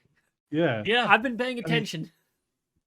as much as I love the original, and for so long growing up, people called Star Wars the original trilogy the Holy Trilogy. People called that. It's as it's gotten older, we've seen the flaws with that one. Whereas the original trilogy of Lord of the Rings is probably the modern Holy Trilogy. Like it really Mhm. is three phenomenal films. And then they give you the extended versions to ramp this bad boy up to 12 hours of entertainment. And I will sit there and watch all 12 hours of all three films. Mhm. But when I think about how Mission Impossible went from a mediocre film at one to we have no idea what they're doing with two, and then all of a sudden three was just like we're doing something different here, and it's fun. And then subsequently, it gets better and better and better. And it's not just the fact that they ramp up the stunts and then all of that stuff. It's the storytelling's captivating. They've created a universe. You find like Warburg said, the supporting cast is phenomenal, and you wonder what's next. But what's great about it is that when you're sitting down with a Mission Impossible film, you're having fun, and then 2 hours later, you're like, oh, that was a very fast 2 hours. Not gonna lie, that went by pretty quick because it's entertaining and you're pulled in. I really have to say Mission Impossible as well. Like it just this is one where it's close. It really is close. But then you think about the Hobbit trilogy, and it's just like, Yeah. that's really tough because now I'm supposed to watch that prequel before I watch, the Lord of the Rings, the Fellowship trilogy. It's like I'd rather just watch. I know what happens. I'd rather just watch the Lord of the Rings. Right. So, whereas Mission Impossible, I can pick and pop and just have fun. Mhm. So I'm gonna say Mission Impossible over Lord of the Rings as well. Yeah. Yeah, I All think right. you hit it on the nail. I would, if it just ended at Return of the King, there is no bracket Lord of the Yeah. Rings wins. Yeah. But I Doesn't think win. what you can see is the first three movies was a passion project by Peter Jackson. Yes. And then while he was passionate about The Hobbit, the studio killed that passion and it ruined that entire thing. You go into Mission Impossible, the first two, they're iffy, but once you got to the third one, that was Tom Cruise saying, "This is now my passion project." Yeah. And they've Yeah. only gotten better from there. And I think if you look at it in those two senses, I think you guys hit it nail on the head. Mission Impossible beats Okay. out Lord of the Rings in this bracket here. Wow. So we have our final four: Final Star Wars, four. Mission Impossible, MCU, and Planet of the Apes. Three, I was thinking would probably get there. One, I didn't. I did not imagine Planet of the Apes would get this far. Right. Wow. It's That always that about all where you're comes down to seated. seeding. That's Comes what Yeah. down to happens when you like randomize, man. I mean, Right. John Wick should probably be in the final four If as John well. Wick was on the other half of the bracket, it's probably Yeah. getting through. Yeah. All right. Do you want to start with the easy one or the hard one? Your call. Your call. Yeah. You call it. All right. Heads heads is the top one, tails is the bottom. All right. We're going Star Wars versus Mission Impossible. Shit. Oh. This is the Oh. tough one. This is the Oh. hard one. Damn. Okay. I have my prediction up here. Okay. You have you have your prediction for this I have one, my right? prediction of Okay. what you two are going to Okay. say for this I'm going to one. start doing some trying to sound like I'm intelligent with my vamping here. Star Wars in itself is a legacy in cinema and entertainment, right? Mission Impossible is doing something I had no idea was going to happen. They basically had an impossible mission, and that was to make really good movies and to keep making good movies. On top of all that, we're getting a two-parter, which you both know this. Very rarely does a two-parter work. Dune, we don't know yet because Dune 2 comes out later this year, or chapter 2, but like The Matrix 2 and 3, they were essentially a two-parter, did not work, right? So many movies. I can't think. Warburg, Chris, maybe you can help me. Can you think of a two-part movie series that actually worked? Do you Like, count Infinity War and Endgame? okay, that's a Good fair one. question. But That's I don't fair. know if that does But count because that's it's on part the of an list. existing IP. That's Yeah. right down there, yeah. Okay, that's fair. I'm thinking of other ones like it chapter 1 and 2 probably was another one, but very rarely does it work when they try to do this, right? But we're getting a 1 and 2, and we're gonna see Oh, how it John Wick goes. would be one if it had stopped at two. Oh, that's true. That's fair. That's fair. John Fit. Yeah, They that's kind a of two-parter. basically lead right into Let each it other. do. But do- that's a do- different conversation. Yeah. Um. Oh boy, man, this is gonna be tough. I've vamped a little bit, Warburg. I have to take a step back because I got to think this through. So Okay, I got you. the answer. Okay. So I'm Hit me picking up with what you're laying down. But to take a different direction. I think Star Wars is running into a bit of the Star Trek problem, where its best stuff's not in the movies. Okay. Their best stuff's in TV, in shows. Mm. Like Andor, like I said, Andor beats damn near everything else on this list in terms of just holy shit, it's hype, it's incredible, it looks great, it sounds great, the music's awesome, the story's great, the performances are great, like some of the all-time great sci-fi monologues. But that's not a movie. They've got some bangers like Rogue One. Yeah. But they don't have anything that is going 10 out of 10, 10 out of 10, 10 out of 10, 10 out of 10, like Mission Impossible's been rolling on. Okay. And like right now, as a movie, to go to a theater right now, outside of, hey, we're gonna do the theatrical version of the original trilogy. No special edition horse shit. We did the despecialized, we got Disney money, and we made it look amazing. That'd be the only thing that would get me hype for a Star Wars movie right now. Like I said earlier, Mission Impossible, I'm buying 2 different screenings the same weekend for Dead Reckoning. That's how hyped I am. You said something that's very poignant to me, and that's Star Wars does not have a movie that in that list that's a 10 out of 10, and that's very true. Like Empire is probably like an 8.5 out of 10. Let's be real. It's a great film, but it's probably and for me it's the best of the Star Wars saga. But it's an 8.5 out of 10. It's not a 9 out of 10. It's not like it feels a little bit behind. Rogue One's probably like an 8 out of 10, right? But Phantom Protocol, damn near 10 out of 10 movie. Rogue Nation, 9.5 out of 10. Mm-hmm. Fallout, solid 9 out of 10. Like it's like, and you can argue if it's a 9.5 or even a 10 out of 10. Like it's, oh, man, like, see, this is the thing. Like I was scared that I was going to let my love of Star Wars, the child in me speak for me, but Warburg had to bring back logic, just like Spock would in a situation like this, right? Logic dictates.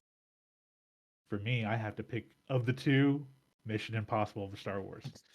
Oh God, I can't believe I just said that. Ugh. Yeah, I agree. Ugh. Yeah, so we You have our guys- first entry into the championship round. And that is that You guys, surface I got surface Kylo level. Ren up there. I've drawn Princess Leia how many times? Hey, man. And you're coming in here and you're making the right decision on picking Mission Impossible. I'm 100% behind you on that. Like, Okay. I love Star Wars, but nowadays I love Star Wars for like What it was. Wartburg says. I like the original trilogy. I think the prequel trilogy is great, but only because I have the information from the Clone Wars and Rebels TV show. Okay. I Only think 'cause that Dave prequel Filoni trilogy is like is the biggest made nerd. great. Yeah. Yeah. Yes. Yeah. There's a clip going around of him and Jon Favreau on interview tour talking about Mandalorian, and they literally stop the interview as they're having a conversation about like, yeah, but this and then this and then this, and they're like going off on like all of this lore stuff, and they had to like be like, oh wait, sorry, we're like, this is what we do at lunchtime. Yeah, like we're sorry. we We're do back to the this interview now. because we're nerds. Sorry, let's get back to the interview. Yeah. Like, I love both of them so much. But like you both have just stated in talking this through, the best of Star Wars is in series, not shows, in cinema. And that's right. the original trilogy is where it's at in terms of cinema.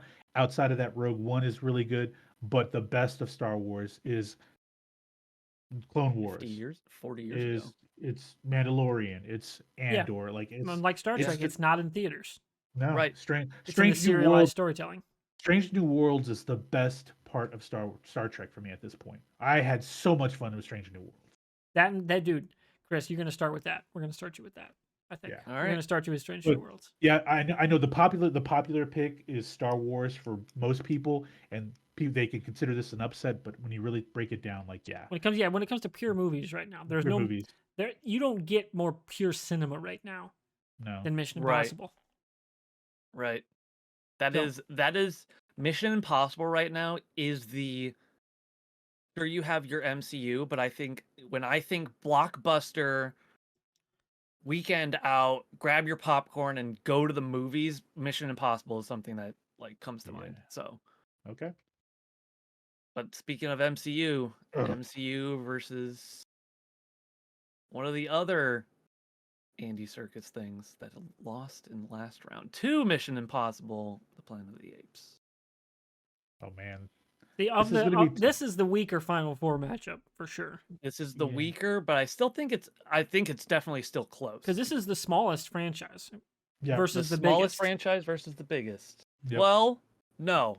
James Bond has 27 films. Does the MCU have 27 films? 28 films at this point, right? Yeah, they're at almost Oh, 30, wow, they aren't just- no, they they're at just 30 now. beat- They're at 30 Okay, now. so because they of Quantumania, just beat yeah. out in the last Yeah, year. Wakanda Forever and Quantumania brought it to 30. Okay, they're so at they 30 are the films. biggest then now.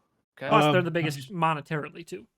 Yes. As much as I enjoy the Planet of the Apes films, I have to go MCU. This is me, MCU here. Yeah. Not much else to say for me, just because there's a lot more. This is where the conversation Nine, I gets think. interesting. Like Yeah. last time I said what got me hype was Mission Impossible. Yep. Planet of the Apes. If it was like a Matt Reeves production, oh, I'm in. I'm fucking hyped. Versus, is any MCU property going to hype me up that way? Short of, hey, trailer reveal Chris Evans is back as Captain America, right? Or we're doing a World War Hulk. Like we're doing, like there needs to be, like Quantumania, I wasn't that hyped for. Wakanda Forever wasn't that hyped for. What about Deadpool 3 with Hugh Jackman? That gets me hyped. Mm-hmm. Guardians 3. MCU, it depends on the movie. Like Guardians 3, yes. If I wasn't recovering from surgery, I'm meeting up with Fusion to go watch that. Yep. So I don't know. That it's trickier than it sounds on paper. Yeah. So then because it's that tricky, I think you need to take the step back and go holistic, like state of the franchise kind of thing. Okay. It's history, right? And as of IP, the MCU wins over Planet of the Apes. Yeah. That's what I think gives it the edge. I mean, we're barely getting into pre-production, not even pre-production yet, of a fourth film. Exactly. It's quite a bit away. So there's still, and obviously if you've read the synopsis of what, the Kingdom of Planet of the Apes or whatever it's going to be called, if you've A read big the time rundown jump, of right? it, yeah, it's a huge time jump as well as a societal change in the story, right?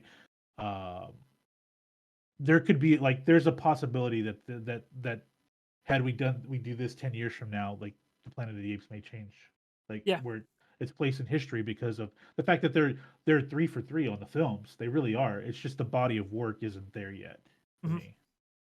That's a better way of And- putting it. Body of work. Yeah, the body of work isn't quite there yet, which it upset James Bond.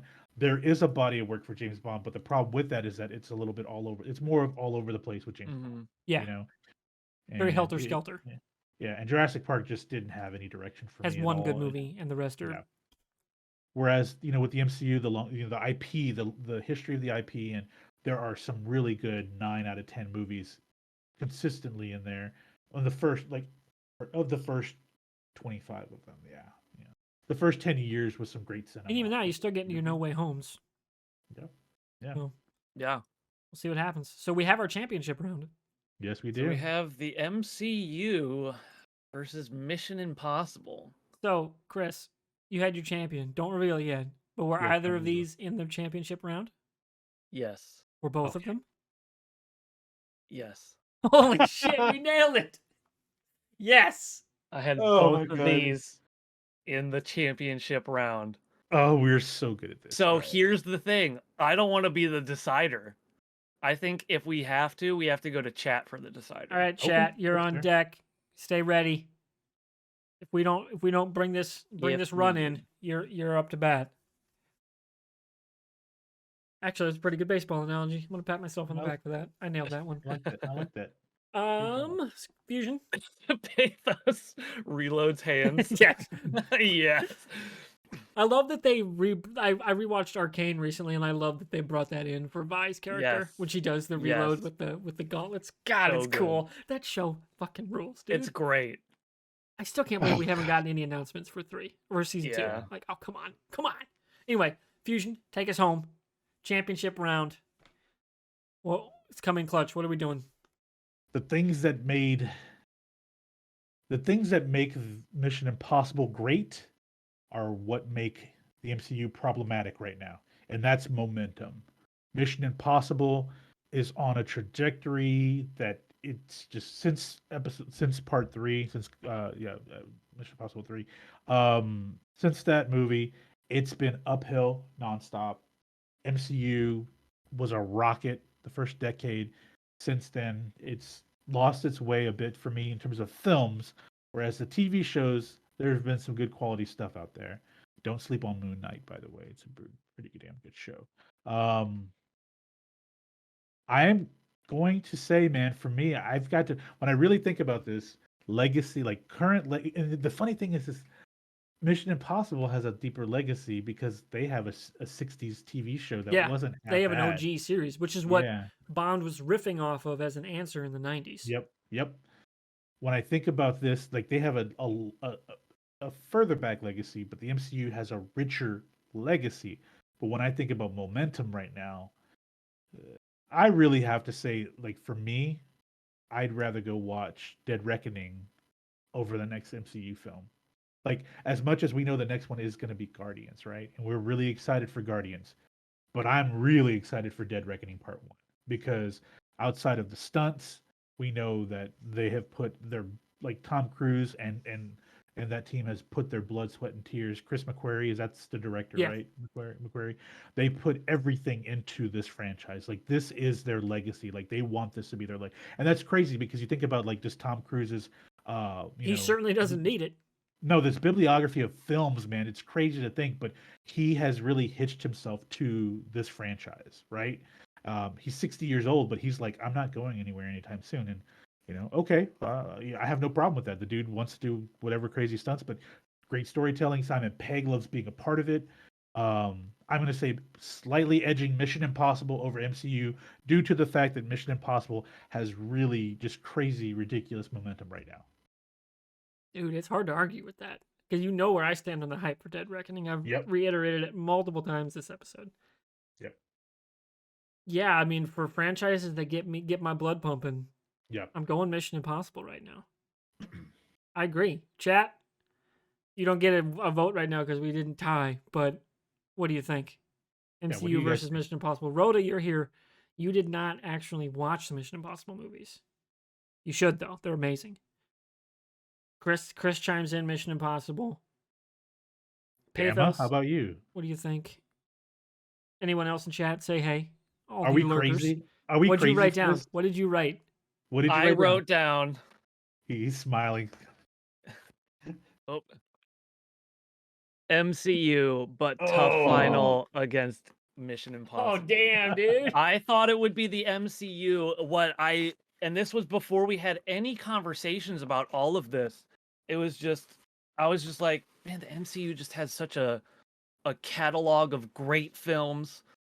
I just like Phase 4, I just completely forgot about it. Like Phase 4 is just not really doing anything. I actually just saw Wakanda Forever. I think that's probably the second best film. I think Shang-Chi's better in Phase 4. But that's not a difficult place to be in Phase 4. I don't think there's great movies. I haven't seen Quantumania yet. But yeah, I just didn't think about the momentum. I knew that Mission Impossible was great. I just thought that those first two movies might bring it down a little bit too much. But apparently not. I think no, because you think about the front end of the MCU, we have Dark World in Phase 2. Which remember, I like Dark World better than Thor Ragnarok. I know you do. Yeah.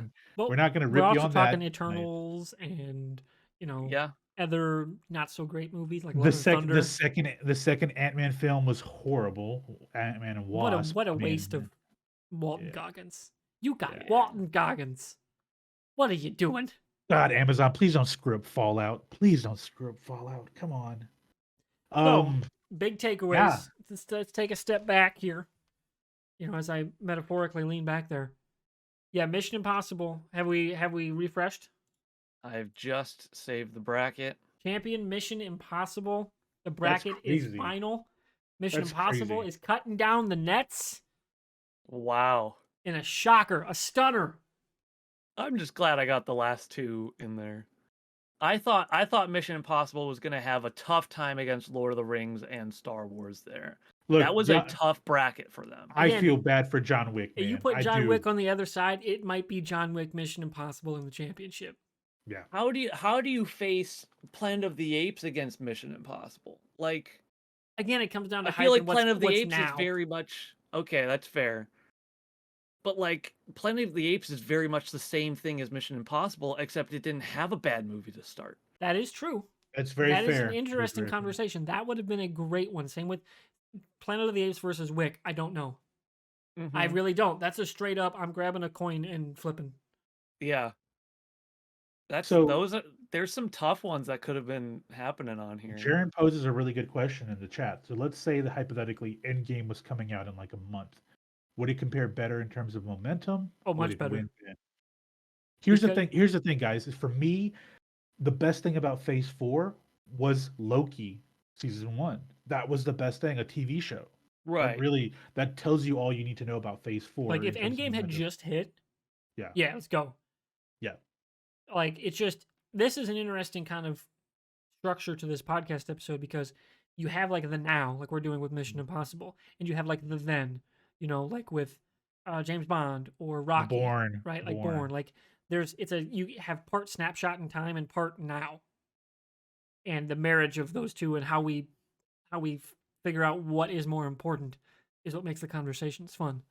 So yeah, like if we're what ifing, I mean, what Endgame, if we'd done this 2-3 years ago, I think the MCU would have been way higher, or like right after No Way Home. Yeah, like that would have been a perfect time to do it. So that's where I stand on that. Any other shockers though, chat? What do you think? Chris, what do you think of the list so far? I mean, if you had given me the option between Star Wars and Indiana Jones, that would have been tough. Because I think Last Crusade is an almost perfect movie. I think it has some great one-liners in there. I think, again, John Williams' score. But yeah, that one would have been tough. John Wick versus Mission Impossible isn't tough, but I think did I break that tie? Was that the first tie I had to break? One of them you I don't did remember. Was... Shoot, what did you flip? You coin flipped for where we were starting on one. I coin flipped for where we were starting on Star Wars on the Final Four. I think it might have been Mission Impossible Wick. Yeah, that was the one. Yeah. Yeah. I think. But yeah, I mean, everything else though, I might have gone Dark Knight over Rocky, but again, I haven't seen all of the Rockies. But other than that, I agree with this list. Like I don't think the Dark Knight would have beat out the MCU. Yeah. The only one that I might go the other way with Mission Impossible versus Planet of the Apes if that was something that happened. Because I love Planet of the Apes. Those are great movies. I think those are really good movies. I literally have like I have Michael Giacchino's score on Spotify, and like if it ever just pops up into my head, I'm just like, how did he not get nominated for the Batman? Yeah, that's ridiculous. Oh fuck. The issue with Michael Giacchino scores is that you can listen to a random song and not know what movie it's from. They all sound very similar. If you listen to his Trek stuff is excellent. That's true. His Trek stuff is the only thing that's really stands out to me. But like Spider-Man: Homecoming versus Planet of the Apes, if you put two that are around the same tempo like next to each other, it's hard to tell the difference. Rogue One versus either of those movies, hard to tell the difference. He's very everything sounds very similar with him. It's good, but I think there's just not enough Rhoda in chat, diversity Morbius with is him. not MCU. No. That's Well, Sony. That doesn't count. It's not canon. Not at the moment. it's currently not in canon, but it could be, but it's not. Sony wants it to be. Okay. It's not. Okay, so with Giacchino, I'm gonna throw something out there for you guys. If you haven't seen it yet from the Halloween time, Werewolf by Night, the one My shot brother special. told me about that. It's a phenomenal one shot, 44 minutes of your time. It's got Man Thing in it. Come on, Man Thing's awesome, and his score is phenomenal. Mhm. Yeah, definitely worth watching. Also, Michael Giacchino did one of the best Pixar scores of all time, The The Incredibles. Yes, he did. Yes, he did. Okay, we were just talking about Spider-Man and stuff. I just watched No Way Home again, Okay.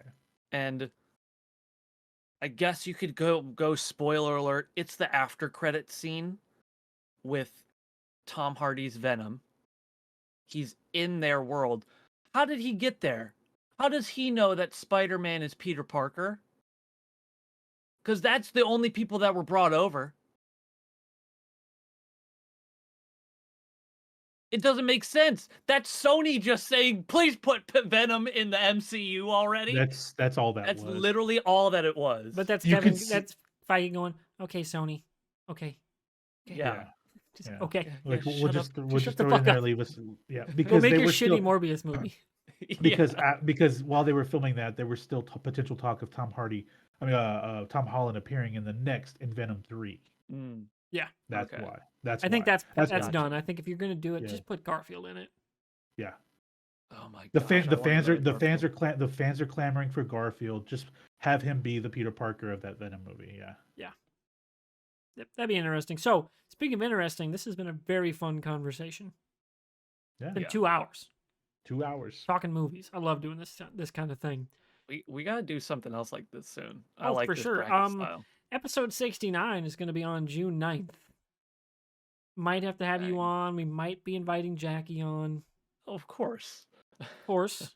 So we'll have to see what we come up with brainstorm. I'm thinking maybe that'd be another ranking episode, like a traditional top. Everyone brings a top 5 kind of Okay. episode. I'm not sure what. Maybe we do like villains or something, like something off the wall. Ooh, there's some really good ones. Because I'm sure Jackie's got a way different movie taste. Oh yeah. So that would be awesome. And we'll like do the thing where we got the 4 corners cameras and we pull up the Google images as we're talking, you know. I think that'd be a very fun podcast. So, because that's the Yeah. nice episode. You gotta go all out. Nice. Hell yeah. All right, so we're gonna probably wrap it up here. March is gonna be packed with podcasts because at the end of the month I'm having surgery to remove the ostomy bag. So that means we're gonna talk Shazam, Ted Lasso. We got to get John Wick. We're gonna talk Last of Us finale, and then there's something else. Maybe Mando. Mando, More and the Mando finale in April, assuming recovery goes well, and then Guardians will be episode 67, and then episode 68 will be sometime else in May, and then 69 will be June 9th, and then we go from there back to normal. So thanks everyone for hanging. Thank you, Chris, for helping us run the bracket tonight. Always Of course. appreciate it. Thank you, sir. And if you're on live, if you're on twitch.tv/MrWartburg, stick around. We're gonna play some Fortnite. Yes. Hell yeah. So, of course, if you're watching on YouTube, hit the socials. They're above everybody's names now that I fixed the overlay. The names are above the screens. Yeah, I think we're going to leave it there. Thanks, everyone, for hanging out. Hit the like, hit the subscribe, leave a review, grow the channel, hit the share button. All the things. Do the things. You know what they are. See ya. Later.